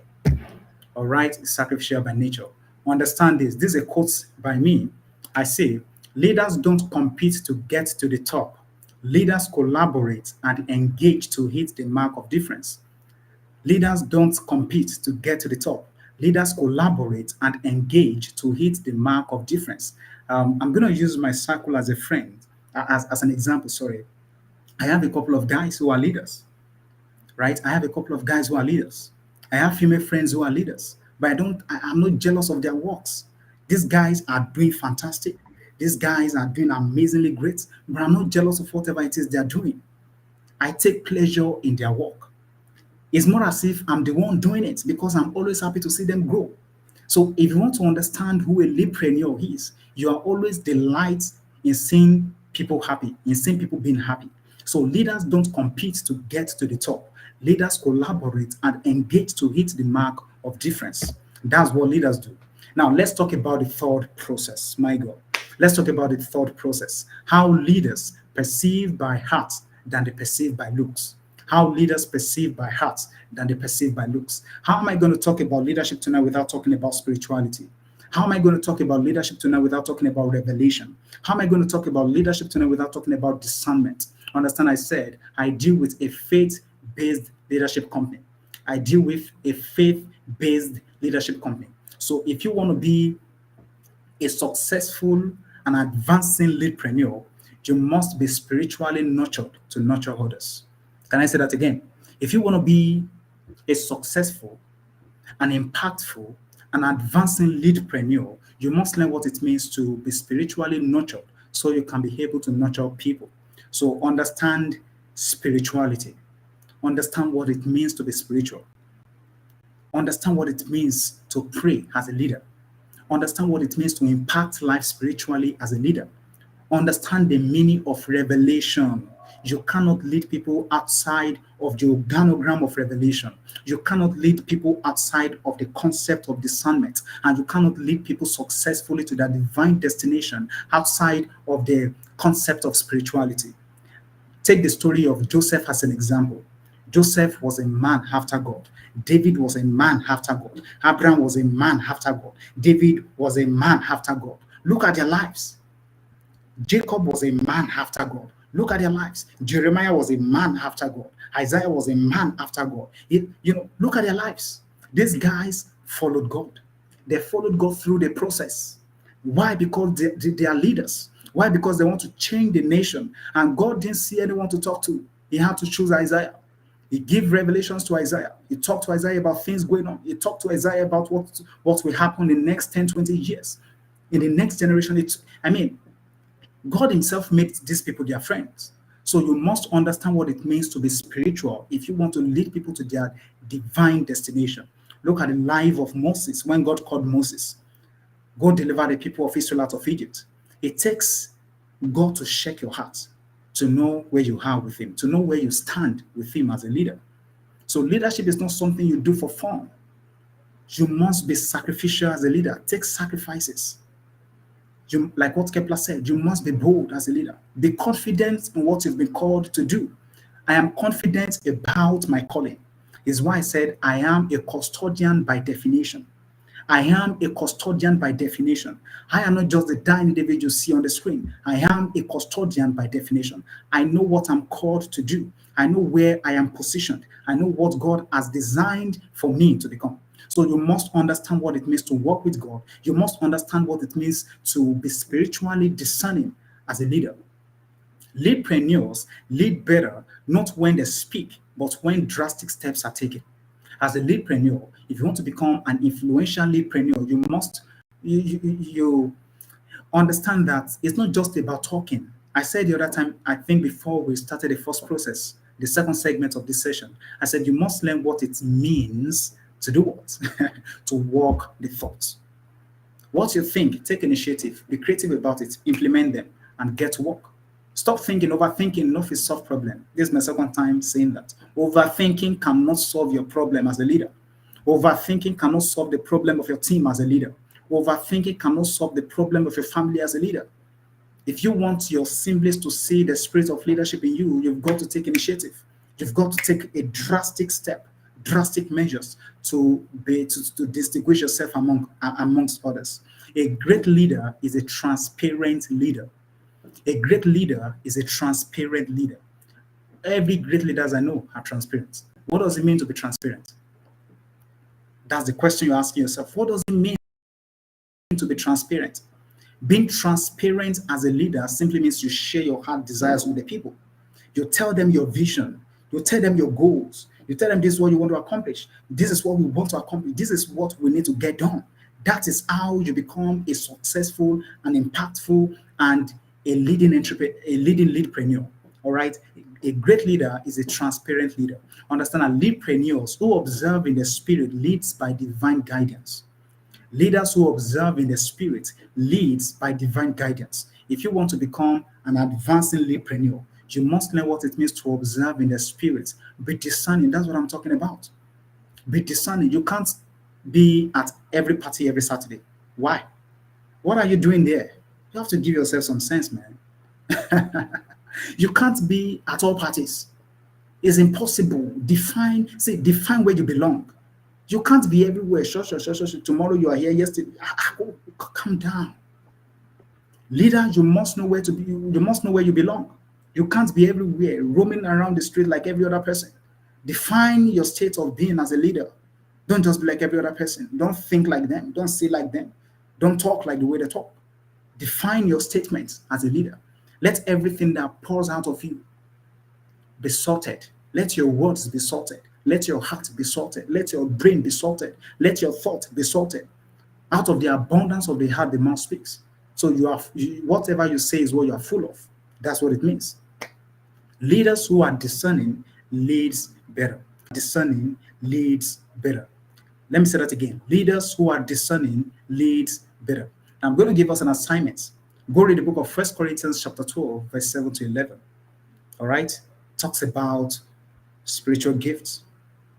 Some of us are blessed with this, you're blessed with that. So know what God has designed you for. Know what God has designed you to be. You can't just be confused like every other person. It's impossible. Leaders are not confused. It may be tough at times, but they are not confused. A leader knows what to do tomorrow. They are not confused. God spares their life, but they know what to do tomorrow. They know the vision ahead of them. And there was a time I was handling a session online, I think probably on YouTube a few months ago. And I told my audience at the time that if you want to become a successful leader, you must respond to the picture in view. There has to be a picture in the view. There has to be something you are responding to. Do you get me? So that thing you are responding to is what determines your steps in the now.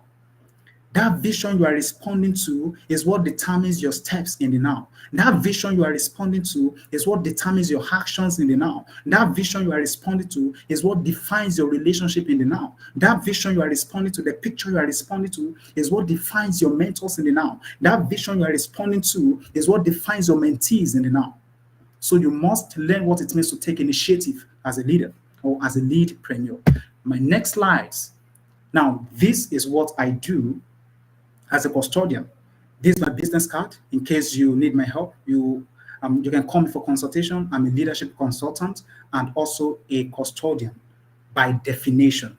I won't, I won't stop saying that. I know what God showed me. That's why, I have a mentor who said God revealed to him he is a catalyst. And up to today, he started to call himself a catalyst. Every of his session, he said, I'm a catalyst. I'm a catalyst. So don't deny what God has called you just because you want to please people. I don't have people to please. I don't have people to please. So I am a lead consultant and a custodian by calling. I'm into leadership consultation. I'm into business coaching. I'm into ministerial counseling. I'm into family counseling and personal mentorship. That's my WhatsApp number in case you want to ring me. And that's my email. You can write me via email. And that is my Instagram handle and my Facebook handle. All right. What do I have next for you guys? Thank you so much for making it a night. Thank you so much for making tonight remarkable, memorable. And I can't wait to have you guys again. This is just the beginning. All right. This is just the what? This is just the beginning. I hope to have you guys again and again and again and again. Thank you so much for making it a time. God bless you. God bless you. God bless you. Do have a wonderful night rest. We've come to the end of the session. Thank you so much. Thank you so much. Thank you so much. All right. All right. All right. So he's on the screen with me. Who is here with me? Who is here with me? Who is here with me? Hello. Who is here with me? Okay. You're welcome on board, Mr. Bossede. You're welcome on board. You're welcome on board. You're welcome on board. We've actually been expecting you. We've been expecting you. We've been expecting you. All right. We're just going to give you time now to roll up with the session and let's see what you have for us. But before then, let's go on a 2-minute break. I'll be right back. Thank you.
back. All right, guys, thank you so much for staying tuned. Thank you so much for connecting. I'm going to bring Miss Abosede on board now to give us what she have in mind. All right, ma'am, over to you. Let's go.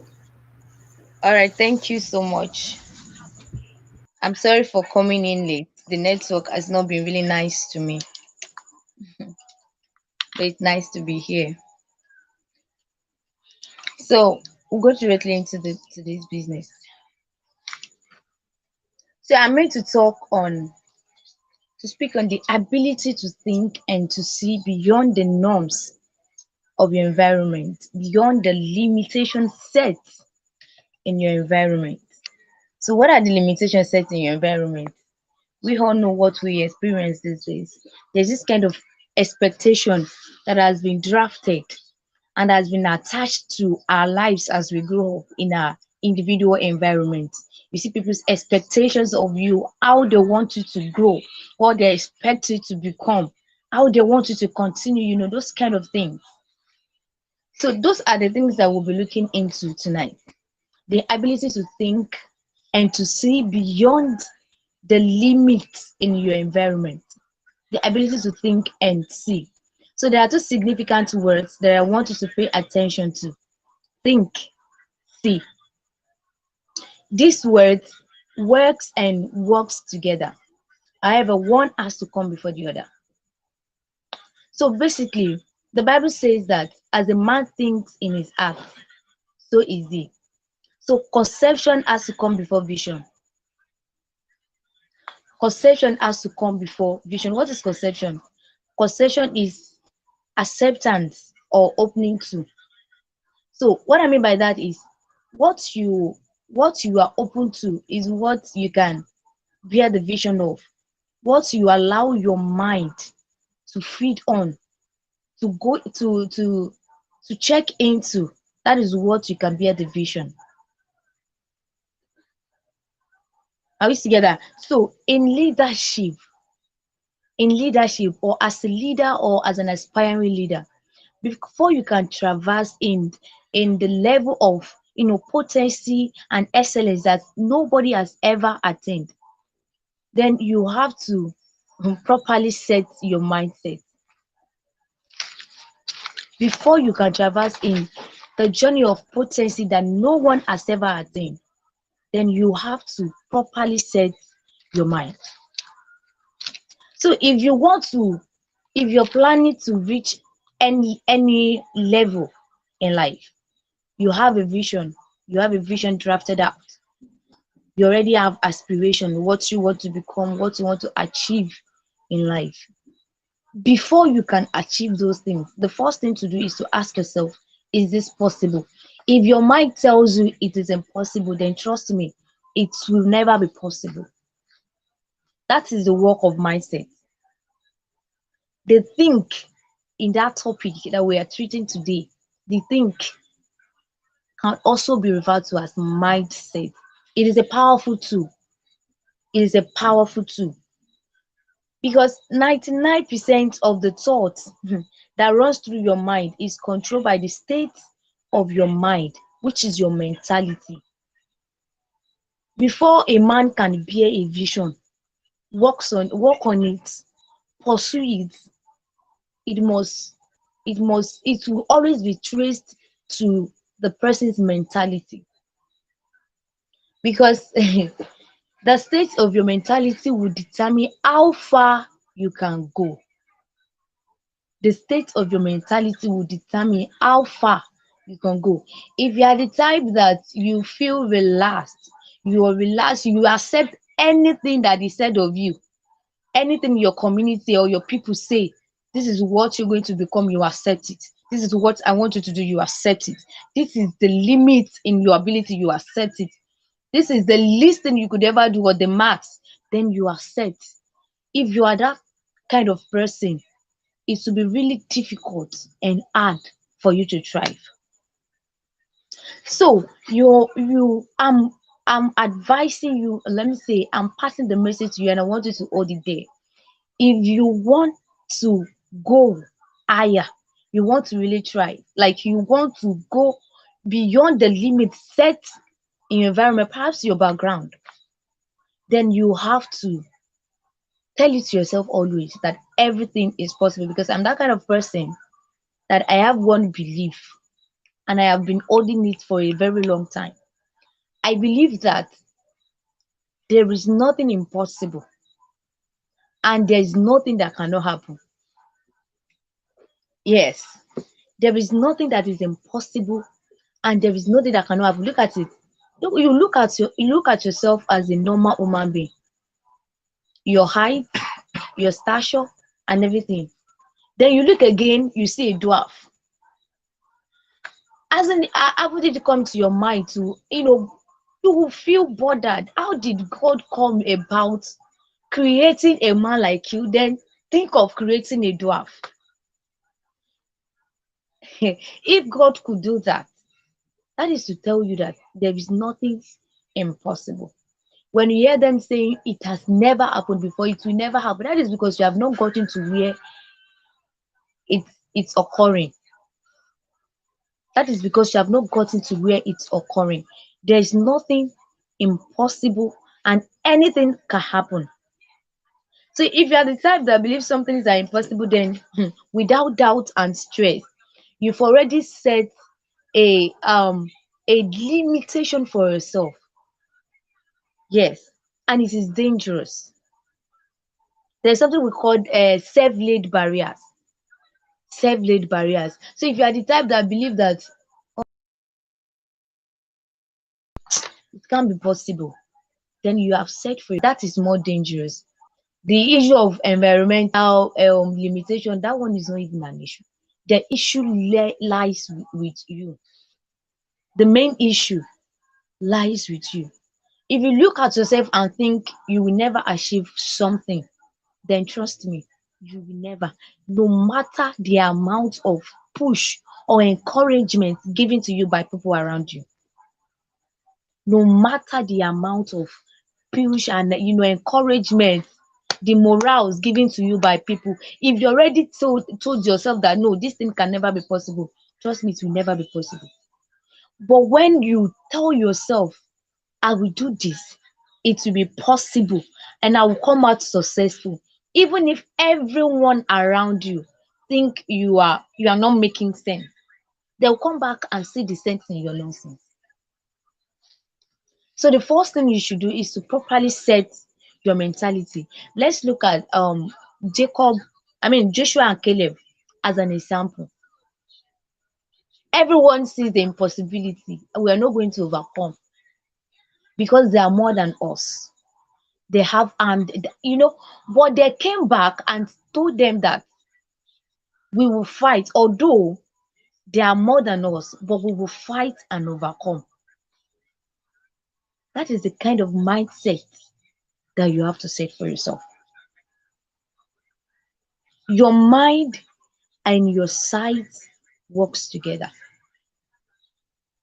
Your mindset, your vision depends on your mindset, because you cannot carry a vision that is more than your capacity, more than you can carry. You can't.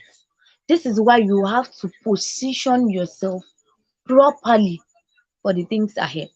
We have a lot of limitations around us. So this is why you have to set your mind properly.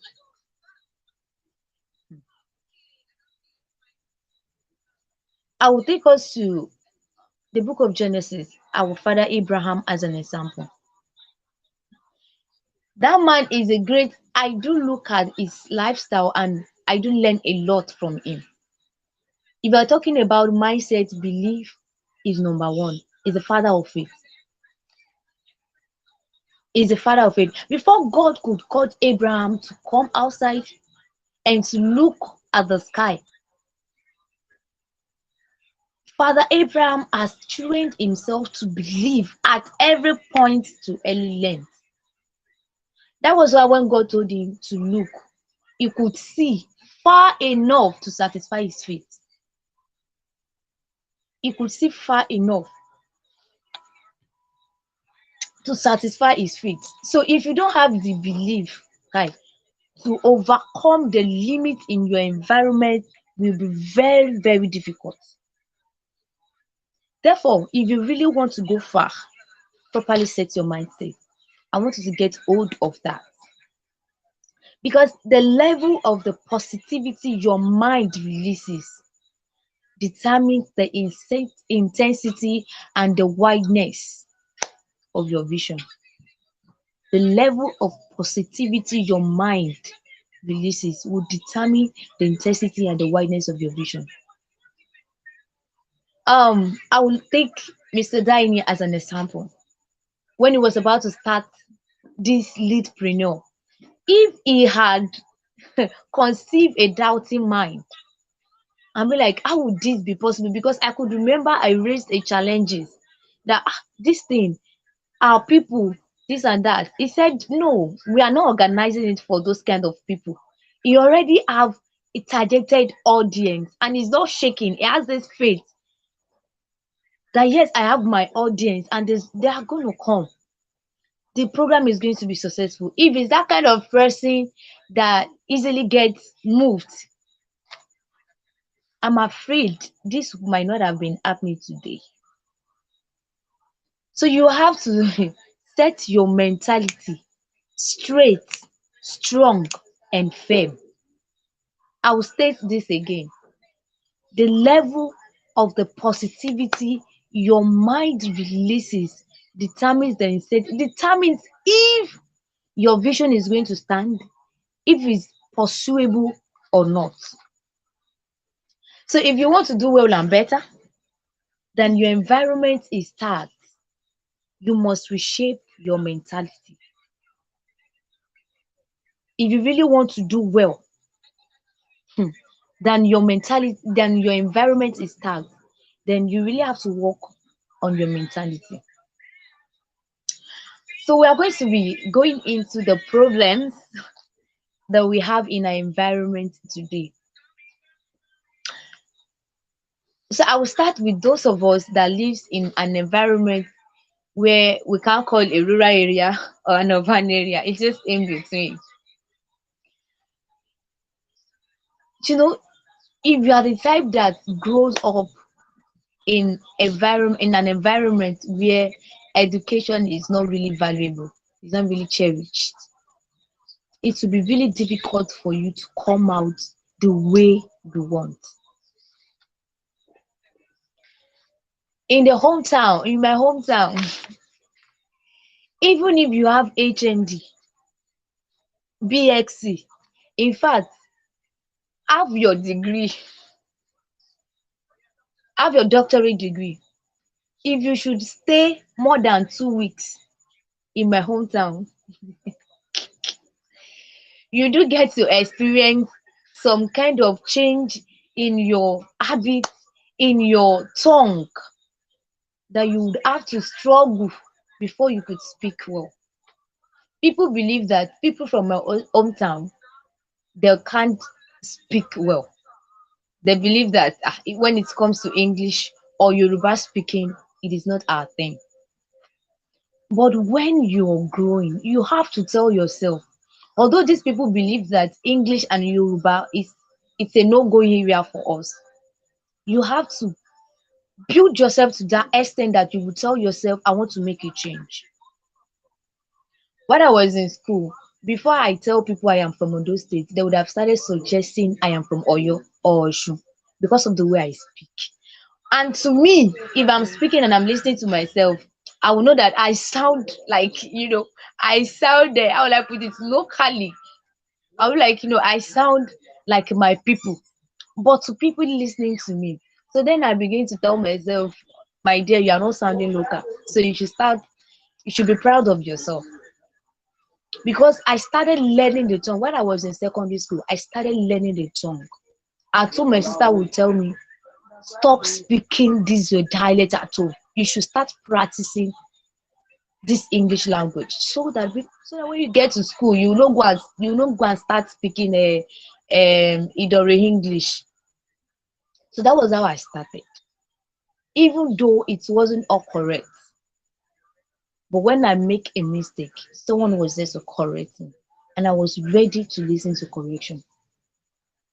I told myself, I'm not going to speak like them. I'm not going to behave like them. I want to be different. And I am, by the grace of God. So you have to tell yourself, I want to be different. You have to tell yourself that I want to be different and be ready to stand by your word. You want to be different, you get intimidated, and then you switch. That is not how it goes. It doesn't work that way. It doesn't work that way. So what are the possible problems that we face in our environment? I've talked about one, which is location environment as a factor against fluency and excellence.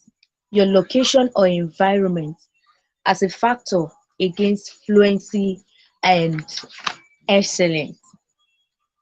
You might come out from a background where education is not treasured. People be like, the female children shouldn't be trained to school because at the end of the day they'll be going to their husband's house. Then you as a female growing up in that kind of background, what do you think you should do? Would it be okay for you to abide by that sect? I don't know. You have to tell yourself, though they don't train them to school, but I'll go to school. So you have to seek for every possible way for you to get yourself out of that limit. My dear, God does not created you for you to be, to just be anyhow. You can't be an anyhow person because our God is not anyhow. You can't accept to remain an illiterate. You can't accept to remain, a nobody. Don't allow yourself to be belittled. Don't allow yourself to be spoken low of. No, you are more than that. You are more than that. You are more than that. You have to tell yourself, although these people, so one thing that you're going to do is to identify. You have to study everything that happens in your environment negatively. You can list them out because that was what I did then. I listed them out. Education, fluency, English speaking, bad attitude, clubbing, all of those bad attitudes, you list them. Okay, these are all that is common in our environment. I will never be part of this. Are we together? You will tell yourself, I will never be part of this, because if you don't realize the problem, you might not have possible solution. If you don't realize what the problem is, you will not even count it as problem because you don't know it's a problem. So there won't be any way for you to find a remedy out of it. So when you list everything out, then you now begin to strategize. How will I overcome all these things? So I would suggest this: if you grew up in that kind of environment that they are telling you that female education is not important, you should flee from that kind of environment. Excuse yourself, it is very important. Excuse yourself. If you grew up in that kind of environment that they say the male children should do farming while your mates are outside schooling and doing well, you should excuse yourself. You can do better. You can do better. So you have to highlight what the problem is in your environment, the problem you have discovered. Then you look for a way to escape it.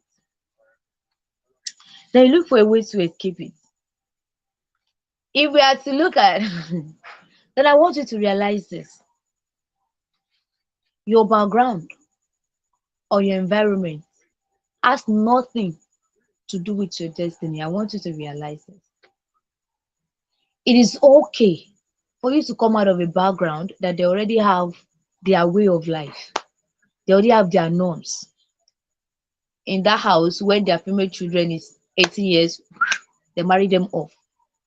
Once their male children is 20, you go into family. I don't know why I'm mentioning family, but they already have these norms. set. It's already stable. So that is how it has been. Let me tell you, your background, your environment has nothing to do with your destiny. John 3 John verse 2, it says, I wish above all things that thou prosper and be in good health, even as your soul prospers. For I know the thoughts which I have towards you, the thought of good and not of evil, to give you an expected end. So tell me, how would that expected end of God be famine? You have your mates, the people you grew up together, you have them working in government house and you be the one carrying their bags. Is that how God planned it for you? So you have to sit yourself. What is the plan of God for my life? That is the first thing if you want to overcome this kind of thing, this environmental, whatever, whatever.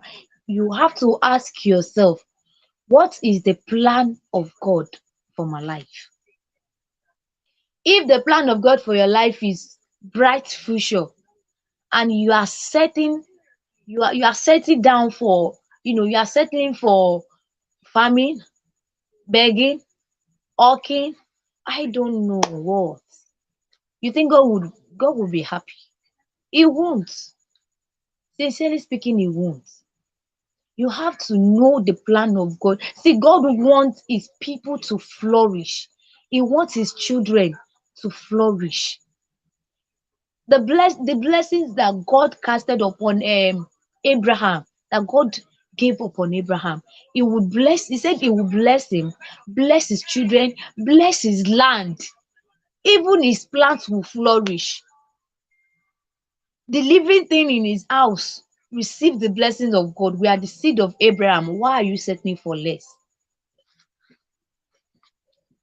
Why? So the solution I'm giving you is to what? Identify yourself in Christ.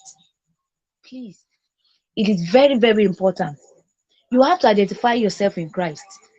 Jesus Christ, if we are to talk about background, if background should have effect, or if background determines if a child should be successful or not, then I doubt the journey of Jesus Christ.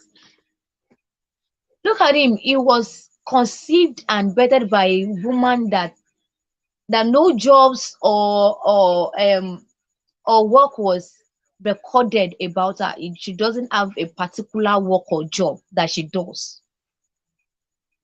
Because I try to make my research because I need to be sure. I needed to be sure. What what's this woman occupation? Nothing. But just called a mother. There was no particular job, and was fathered by an ordinary carpenter. So now make everything worse. He was given birth to in a manger. Look at it. So if it was to come before people that was giving birth to in the palace or in a very conducive, beautiful place, don't you think it would get intimidated when those people started, start bragging about where they were giving birth to? I was giving birth to in the palace. I was giving birth to in a very beautiful place. Then Jesus Christ, I was giving birth to in a manger. Don't you think that would be really embarrassing? If it were to be about the background, then Jesus Christ would not flourish the way he did. It has nothing to do with your background, darling. It has nothing to do. You might come out from a poor background. See, I have people who struggles to sponsor themselves to school. When I was in school, we have like three of them in my department. You will see them Monday, Tuesday, on Wednesday they are off to work, Thursday and Friday they are off to work. Then I'll be the one calling them, why are you not in school? What is the problem? Tell them, you will be telling me I have to uh, I have to I have to cater for myself. I sponsor myself, so I have to look for means to pay for my school fees, feed myself. There was nobody to take over the responsibility. So everything was upon him. And he had to do it because he was determined to be educated. He was determined to be educated. So you have to be determined, set your mindset. I can achieve this. If you can tell yourself I can achieve this, then you can. It has nothing to do with your background. It is okay for you to come out from a background where nobody is educated. You don't have anyone who has ever been to higher institution in your family. It is okay. It's not a problem. You can be the first person. I love to be a record breaker. You can be the first person in your environment or where you live, where you grow. You see people portraying bad characters, and they are already seeing you like the animal among them because you refuse to relate with them. It is okay. Stand to show that distinction in you. Let them see you and celebrate you. Give them the impression to want to be like you. Don't always say because the majority is going this way, then you too you want to go. Or because it has been said that this is what they experience, so there's no how you can escape it. Says who? Who is the that commanded that come to pass when the Lord has not commanded? No. So please, you have to identify yourself in Christ. Know what God is saying about you. Know what God is saying about you, and stand to make a change. And start to make a change. How do you converse yourself in Christ? How do you identify yourself in Christ? Genesis 12 verse 2. You are a seed of Abraham, planted in Christ. Daily declare blessings upon your life. Daily declare. See, our conversion matters. Our conversion matters. If you confess to yourself that this is what the people in my family has been experiencing, so it is mandatory for you to go through it, then eh, without doubt you are going to go through it, except God intervenes. But when you tell yourself this is what my people has been going through negatively, I will not go through it, and the Lord will accept it, the Lord will stamp it. Confess the blessings of God upon your life. Excuse me. Confess the word of God. Say, hi, Abosede, I will flourish. I will go above limitation. I will thrive beyond norms. I will be a distinction. I will be an hero that people will look up to. I will be that image that people would want to become. I will be a star, a different one. You have to confess it upon yourself. You have to. You have to. The next one I'm going to say is you have to identify yourself with Christ.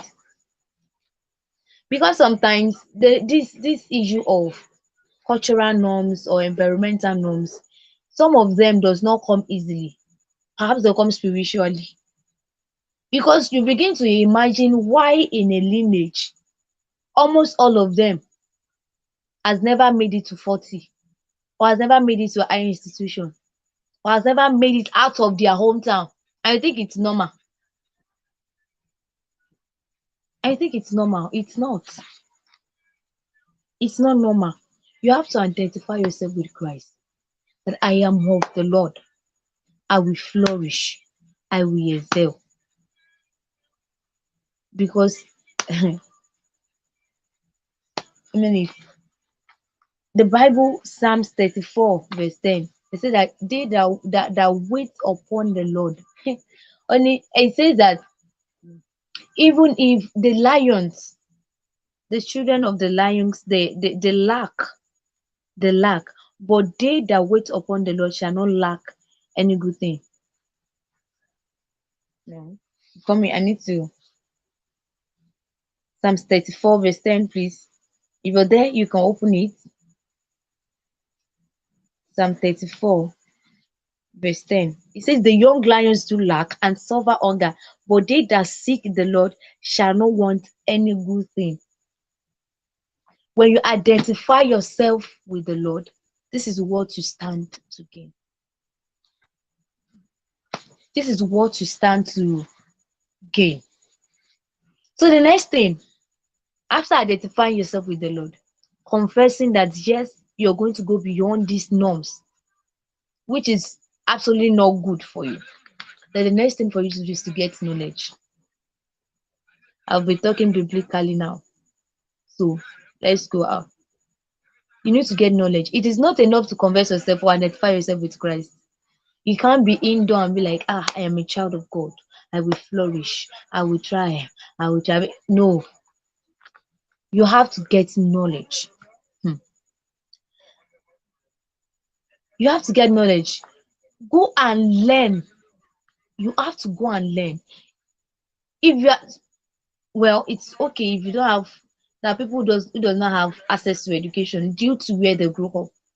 But you have mobile phone. I have been home for some months now and I have never stopped learning. You have mobile phones. What do you do with your data? Register for online courses. Register for online courses. Start going from one course to another. It's okay. You start going from one course to another. Make sure you get knowledge. Never get tired of getting knowledge. You have learned about a topic, you can still register for it again. I bet it what the lecturer said the first time would not be the same thing he would say the second time. There's definitely going to be addition or subtraction. So please, you have to get knowledge. What is that particular thing that you want to become in the future? You want to become a mass communicator? You want to become an accountant? Please get knowledge on that thing. This knowledge I'm talking about has nothing to do with school. You might be in school. It is fine. But should I tell you a secret? What you learn in school will not be enough to sustain you after school. What you are learning in school, perhaps you're in school presently, what you are learning in school will not be enough to sustain you after school. So you have to, set your leg out. Pay for courses if necessary. Get knowledge. Then another thing is personal branding. This is very, very, very important. If you really want to if you really want to see and think beyond the norms of the environment, then you need to equip yourself. You need to equip yourself. I have said this earlier. You live in the kind of environment, you find yourself in the kind of environment that what they speak as language is dialect, and you as a person you want to be fluent in English speaking. What should you do? Go for the skill. I know how many times I have paid for English language courses. I didn't know that punctuation was that important until I registered for the course. I didn't know that bridges or spaces or paragraph were that important in writing until I registered for the course. So what you don't know is not your mate. A man that seeks to get knowledge is a dead man. Because I wonder how you want to live in this kind of life, 21st century, without knowledge. Ah, you have to personally brand yourself. Look at the people around you. Look at the people around you. How do they look? What are the things they do? Then try to do something different. Try to do something different. I have one habit, my dressing sense. My dressing. Whenever I'm going out, even when I was in school, my children will be like, what is this? Are you working in bank? Or do you want to become a lawyer? No, that is just my own way. I don't want to be seen too casual. I don't really like casual dresses. So when you see me on Monday, I'm on corporate. You see me on Tuesday, I'm a corporate. Coming to class, I'm a corporate. We even with the way I walk, always on my cover shoe, either heel or so they appreciate it. Yes, they do appreciate it. Yes, I like the way you dress. So that alone, when you see me outside, you be like, no, this must be an intelligent person because I have presented myself that way. Even seeing me alone, you'll be seen excellent, even without talking, conversing with me, seeing me alone. So you have to build that kind of mindset. Appearance matters a lot. Appearance matters a lot. You see people dress, especially ladies, they dress anyhow in the community. You look at them, I will look at them and I'll feel like sharing tears. After shedding tears, what is this with this kimpe you people are wearing all around? Imagine someone is bringing a job to you from Abuja and he gets to you and see you wearing kimpe, all your body is exposed, and on TikTok doing unnecessary things. What do you think will be that person's impression? Even your social media handle, people cannot go through it and get blessed. Some people's profile on social media, you go through it and be and get angry. She said you just get angry and be like, why are these people wasting data? And if we should look at it, they are the people that subscribe the most. You see them having 10 gig subscription on their phone. What are they using it for? TikTok.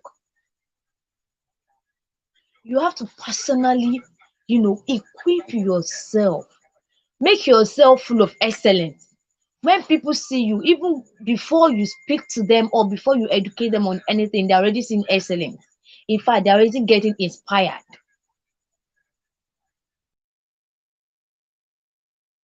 Already getting inspired. My dresses was inspired by someone again because I just saw a picture on Instagram. I love the way she dress. She's always on corporate, and when she's going to work, she will now do a short video. She will now be showing off. I'll be like, wow, I love this. Can you come across that kind of person outside? See, I used to say something. If you're a lady and you dress anyhow person will address you. That is why you see mechanic, organizer calling some girls outside on the street. You wearing it's because of the way they have seen you. They know that you are their class. Yes, they know that you are their class. Imagine seeing someone on suits walking on the street with a male organizer collar. No, it will not try it. Even though you don't have money, please present yourself well. Yes, present yourself well. I don't say it. You don't know anywhere you can find you. When did I start taking this as important as I'm taking it now? One day I went to the market. I was in school. I went to the market. In my mind, myself and my roommates, we were only going to get food stuff. And then I saw this lady. It was like, "Ah, madam, good morning, sister. Good morning." And it was like, "Please, are you Abosede?" I said, "Yes." So yeah, he has been following me on Facebook. Yeah, she has been following my content and all that. Then I looked like this, huh? Like I was shocked. Nobody there. She was seeing me for the first time, and if you see the way I dressed that day, it was just casually. I was putting on a very short knicker, just a bare top, and market bag. I was embarrassed, a little bit embarrassed. Like, look at the way I dressed. So at the beginning, I was on good dress, and But she please, you're just came making to it. me like that. I'll be doing like this. Yeah, I'm the one. So you don't know where you can find yourself, and you don't know people that are watching you. You need to present yourself very well. Personal brand is very, very important. Very, very important. You can brand yourself with knowledge, your appearance, skills is very important. In my environment now, I have not seen one public speaker that I can say, okay, I want to follow, I want to emulate, I want to imitate, whatever. I have not seen one. I have not seen any writer around. No. But you can choose to be different. It is not necessary for you to go with the flow of your environment. Don't go with the flow. If it is negative, don't follow their direction. Let them go their go. Then you stand in the lane you're supposed to go. It is not necessary you go with the flow. Just prepare yourself, equip yourself to be as good as you have desired. I know everybody has visions. I know everybody have aspirations. You want to be this, you want to be that. But because of one thing or the other that is happening in your environment or in your family, you have decided to relax and just accept fate. No, you should not accept that kind of fate. The only fate you should accept, that is the only fate you are permitted to accept. So another point that we're going to do is to look beyond the norms. We have we have talked about your environment, we have talked about personal branding. Now we are going into another thing that is very important. Another that is very important. If you are in an environment where everyone is where everyone's believe that, or let me say where everyone does not believe in doing well, they believe that once you can feed yourself, you are successful.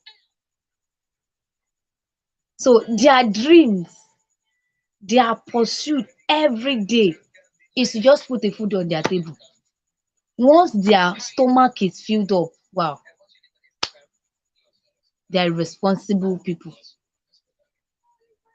You have to see those kind of people are not good for you. They are not healthy. Those kind of people, their company is not healthy for your growth at all. So if you're a dreamer, you have aspirations, you have visions, you have determinations, you have things that you want to pursue, then you have to surround yourself with big dreamers as well. I do say this always. I do say it. Your company matter most. See, it is not necessary you associate with anybody in that place that is affecting your mentality. It is not necessary. I don't have any friends. I can say it anywhere. I am not ashamed. It is not arrogance. It is not pride. I greet everybody. I relate with everybody fairly. But I don't have people I sit with and gist for a long time. No. The good friends I have are online. Yes. The good friends I have, they're online friends. If you know that people around you cannot support or encourage your dreams, it is not necessary you relate with them. Nobody will kill you. Nobody will arrest you. Greet them. Good morning, good afternoon. Crack jokes and just go your way. You don't have to sit with them and start talking something that is not that is irrelevant. It won't be helpful to you. So keeping friends is not important. The only friends you are permitted to keep are big dreamers, people who would encourage your dream, who would support you and help you to grow. People will support you and help you to grow. You have to surround yourself with people that you have seen, you have assessed, and you know that these people are big dreamers and they don't just dream, they make sure they achieve it. So those kind of people, even if you want to get relaxed or you want to give it, they will tell you no, you must go for it. They will tell you no, you must keep pursuing it. There were time I should I say I stopped writing. I just don't feel like writing. Although that was because I was swamped with other physical activities. But these people around me keep coming after me, like guns of words. Why did you stop writing? Why are you not creating any content? Why are you too relaxed? You need to start doing something. I said, okay, I will do it. I will start working on it. They were after me until I started doing something. I told them, I'm writing. I write every day, just that I don't post them. You need to start. We want to be seeing your content online. Then when I created the first content after a long break, they're like, wow, we are glad you are back. You have to surround yourself with people that can push you till you achieve that goal, that dream of yours. Most people will tell you, is your mom educated? No. Is your dad educated? No. Is your brothers educated? No. Is your sister educated? So why are you why are you disturbing yourself? Just go and relax. Shebi they are doing well. You too, you will do well now. They are telling you education is not the key to success. Those that have the certificate, what do they do with it? They do a lot. Oh. Ah, they do a lot. They do a lot.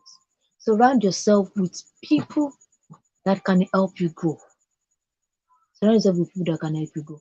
I believe that this point that I've highlighted would help you to overcome the limits that has been set in your environment, the limit that has been going, that has been set in your environment. I hope this will help you.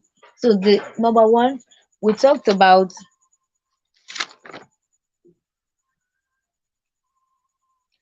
number one, we said you should identify yourself with Christ, converse, confess yourself, confess good things to yourself.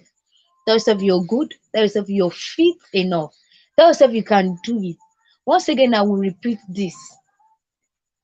Have this mentality that everything is possible, because that is the only way. See, it's the most important key if you want to go above any limitation or any set boundary.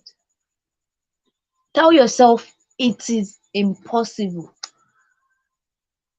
It is impossible. You want to become a mass communicator even without leaving your comfort zone. It is impossible. That is why you have your phone, your Android phone. What is it meant for? What is Google meant for? There are a lot of platform where you can learn online and you get your certificate. And if you need jobs, there are jobs online. So you just have to tell yourself whatever it is you want to become, whatever it is you want to achieve, tell yourself it is possible. That is it's a very important key, and I would not want you to forget this. I want you to hold it there. Dear, I want you to hold it really dear. Tell yourself if there's anything you're running that you want to pursue, tell yourself it is possible, even when it does not make sense to anybody when you explain to people, because some vision that is given by God does not make sense at the start. People will look at it, what is it? You are at it again. They would not understand. They will not. That is what we call vision. When vision is clear at the first instance, no, that means it's not given by God. That means no, it's not pursuable. It has to be something that is very taxing, very blur, very taxing, and you have to dig into it, dig before you get before you get into the depth of it. That is vision. So if at that start, if you present it to people, they will look at you and be like, just listen to yourself. Are you making sense? But even at that stage, you have to tell yourself that it is possible. If you can stand on this point, you can. I think if this is what you can go home with, I'm okay. Yes, I'm okay. That limit that is set in your family, tell yourself that it is possible for you to break it. Yes, it is possible for you to break it. That level that no one has ever attained before, tell yourself it is possible for you to attain it. That bad behavior that is going viral and viral in the environment, tell yourself it is possible for you not to engage in it. It is possible for you not to go with the flow. No, tell yourself it is possible. So I believe that by the grace of God, if you could hold on to these skills, you would be able to see differently and to think differently. I believe you'll be able to think differently and to see differently. So I will stop here by the grace of God. Thank you so much for having me. I believe that you have been blessed and you have been inspired. I believe you'll be blessed and be inspired. Please go and work on those things and make sure you make good use of them. Shares to greater height and to your growth. Interesting, Yeah. interesting. Your session is electrifying. And Kepler Mm. session was mind blowing as well. It's interesting. I have you guys on board tonight, and no regrets whatsoever bringing you guys on board. The amazing and interesting part is this. I remember the GLS vision was shared based on the conviction I have in my spirit that I really want to transform the lives of people, especially the people in my hometown, right? We all are Yeah. from the same place. The three of us here tonight, funny enough, from the same town. See, I will say it Yeah. anyway. I'm going to say it anyway. We are from the same town. And Yeah. in fact, I mean, Kepler said, Kepler talked about, okay, let me say, he mentioned where we are from, he mentioned where we came from. If you grew up in this kind of environment, you know what I'm talking about. Hmm. You know what I'm talking about, right? Now we are the one coming on live, giving dictions and speaking grammars and all. Hey, it takes dedication, consistency, and knowledge, like Yes. what they have said tonight. So you must be willing to, You you, have you to be must be willing committed to to, your own growth. exactly. You have to wear knowledge as a garment, wear wisdom as Yes. a garment, wear Yes. understanding like a garment. You That is know, only when I, you can be outstanding. yeah, I really want Mr. Kepler to unmute his mic. Okay, if he's there, if you can hear us, please. I want you to engage in this conversation, right? This is not really question and answer kind of thing, but it's just the three of us now. We've given our sessions. Let's just pour out our hearts. You know, um, what vision do we have exactly for the people? How exactly can we transform people? How exactly can we do more, right? And this is just the beginning, right? GLS it's a vision I have in mind, right? Aside my own personal leadership frame, I also have this huge vision for GLS. I remember when I was sharing the vision with you a couple of months back, that it's not just something I want to do in a state. I want to tour the whole state in Nigeria, go from one state to another, talk to the people over there, tell them what it means to function as a leader, tell them what it means to understand the heart of leadership. Before you came to deliver your session, there was a concept I defined called leadology, the leadology concept of leadership. I don't know if you have time, you can go back and re-listen to everything I said. It's Yeah, I it's will. it's amazing. The sessions are amazing. Kepler came on board and us, he gave us what he exemplified. Can you imagine? He told us what he exemplified and that worked for him. He took some actions and some steps that worked for him. You are here tonight. I'm very sure you're not just speaking based on the fact that you are coming here tonight to give knowledge, but you're speaking based on facts. You're Yeah. speaking based on what you've been through, what you've experienced. Experience. And that Yeah. is how you know a leader. A leader don't teach outside of their experience. Hey, if you want to know a good leader, they don't teach outside of their experience. Number two, a good leader doesn't teach outside of his knowledge or outside of the knowledge of God. Number three, Yeah. a good leader doesn't teach outside of his pain. They teach based on what they've been through. And that is how you know a leader. This is how you know a leader. So I really want to thank you so much, sis. God bless you for showing up. Even A at some point, pleasure. I thought you wouldn't make it again. I already said, oh, that's the end of GLS summit and all. If I didn't make it, I'll be pained though. All of a sudden you showed up, and I'm like, yeah, my sis is here. Thank you so Yeah. much. Thank you so much. It takes a Okay. lot for Thank you so much leader for to having commit, me. yeah, to this kind of program. And I want to say thank you to every single person who joined us live on YouTube. God bless you, and I hope we come your way some other time. This is not the end. This is the Yeah. beginning, but surely not the end. We are still Yes. coming back to do more of this. I can't wait Trust to that. have our boss day and kept like on life. So these are the guys that held GLS. We still have a couple of guys backstage who are working tremendously, tenaciously. These guys have been really working behind the scenes. The flyers, the pictures you see out there, these are my team guys working behind the scene. And these guys has never for once backed down. I So a can big bring them. congratulations to everyone. You guys are really trying. I really Yeah. celebrate you. and I appreciate it from the bottom of my heart. Yeah. So, is there any final word you have for every single person watching online? And last thing, please, before you say anything, I want to thank the last two people who are here tonight. If you want to know people who value knowledge, wait till the end, not those who Yes. started. If you want to know those who values knowledge, wait till the end. Is there that the people that truly value knowledge are few. They are not much. So whenever I want to learn, most times I don't join a platform because a friend is a speaker or a friend is there to give Hmm. to deliver a session. I join the platform as though I know nobody.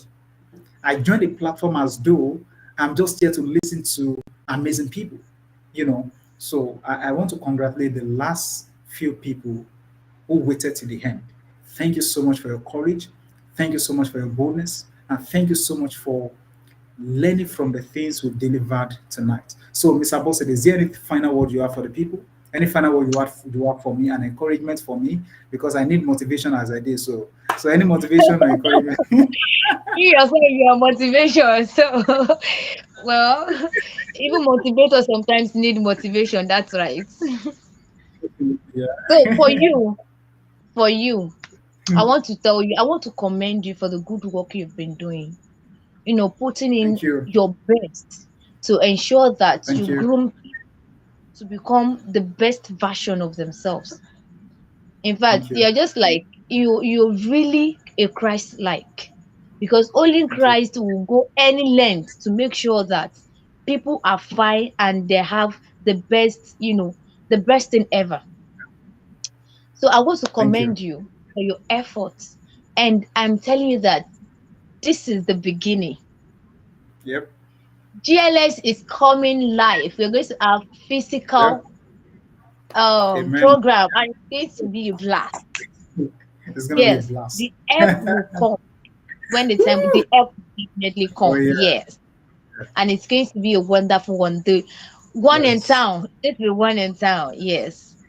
So Yeah. please continue.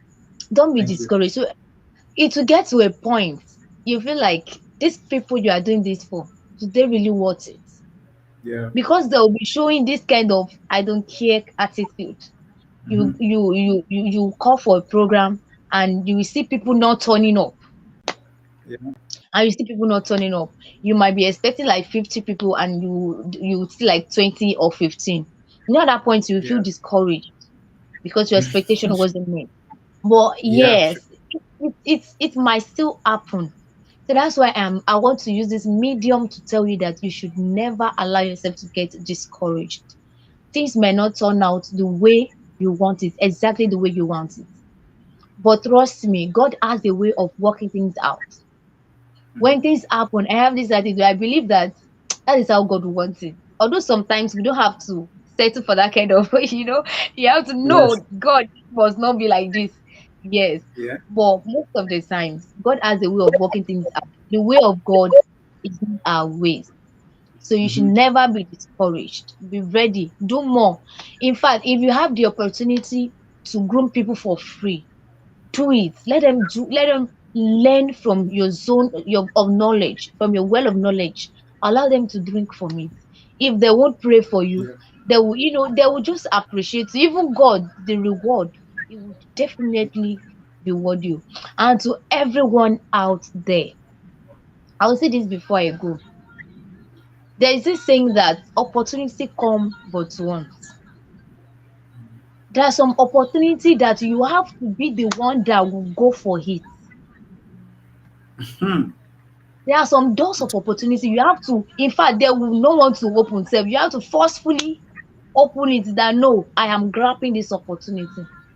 Please, I would urge you, when you see an opportunity to gain knowledge, grab it with the whole of your force. Because when something occur, there will only be one time for it. If it's going Yep. to occur the next time, it's another version. It won't happen the exact way it happened. So Sure. this teaching I'm giving you tonight now, if I'm to take it another way or another time, it will be the exact way I present it tonight. So when you have the opportunity to learn, Go for it. And the moment you realize that you are lacking in one area, don't cease to seek help. See, a leader, like you said, a good leader is a leading leader. Yeah. If you want to be a good leader, you have to you have to make sure that you yourself, number one, you have to ensure that you yourself you are leadable. Lead Yeah. yourself, control yourself first. You have to ensure that you are controlling yourself. You lead yourself first before you could lead others. If you want to dish out knowledge, you yourself would have attained the knowledge.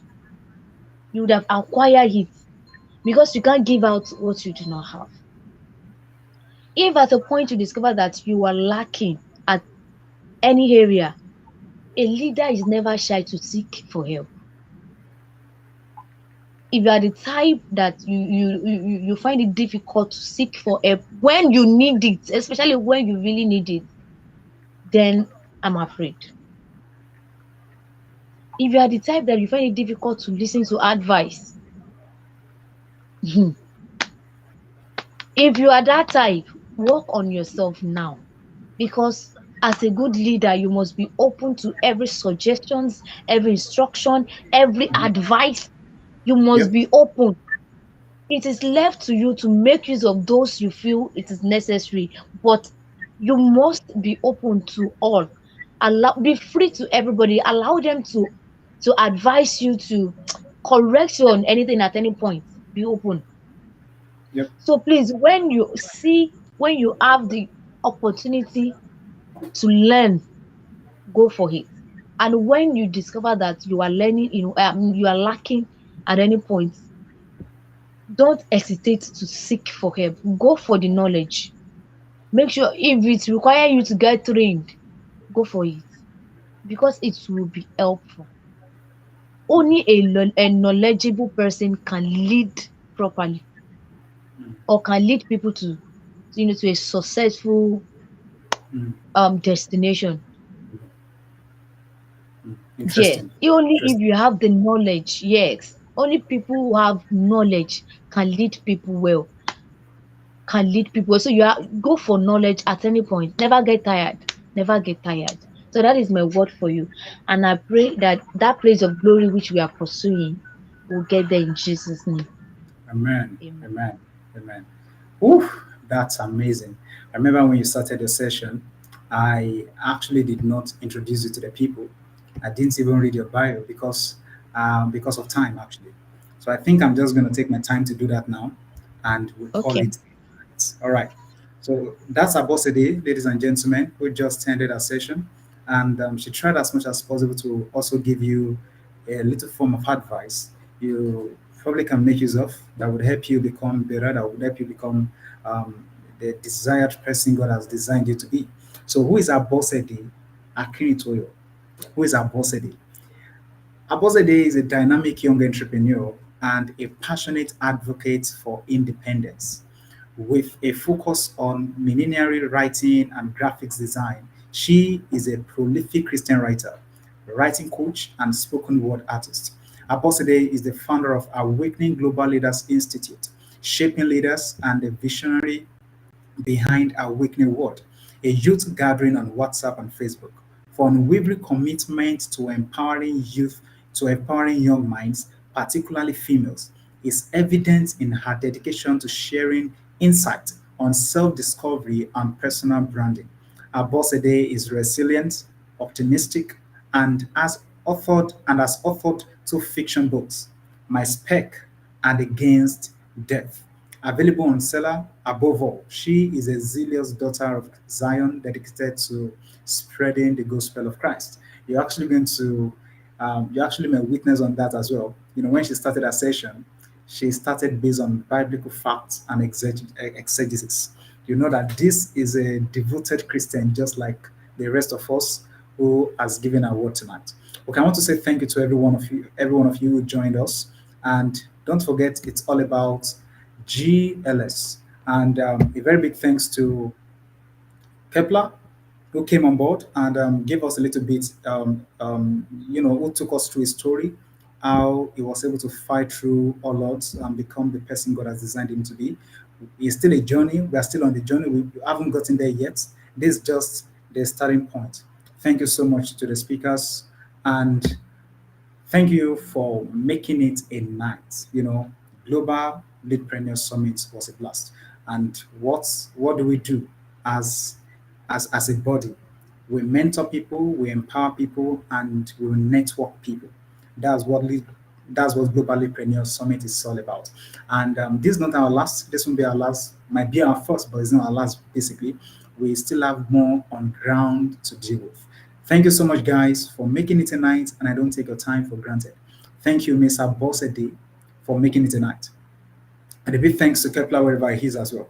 God bless you, and to every viewers on YouTube, we say thank you so much. We hope to come your way some other time. Bossede, don't forget, we are doing this over and over again. We are doing this over and over again. We are doing this We are here. over. God is with us. All right.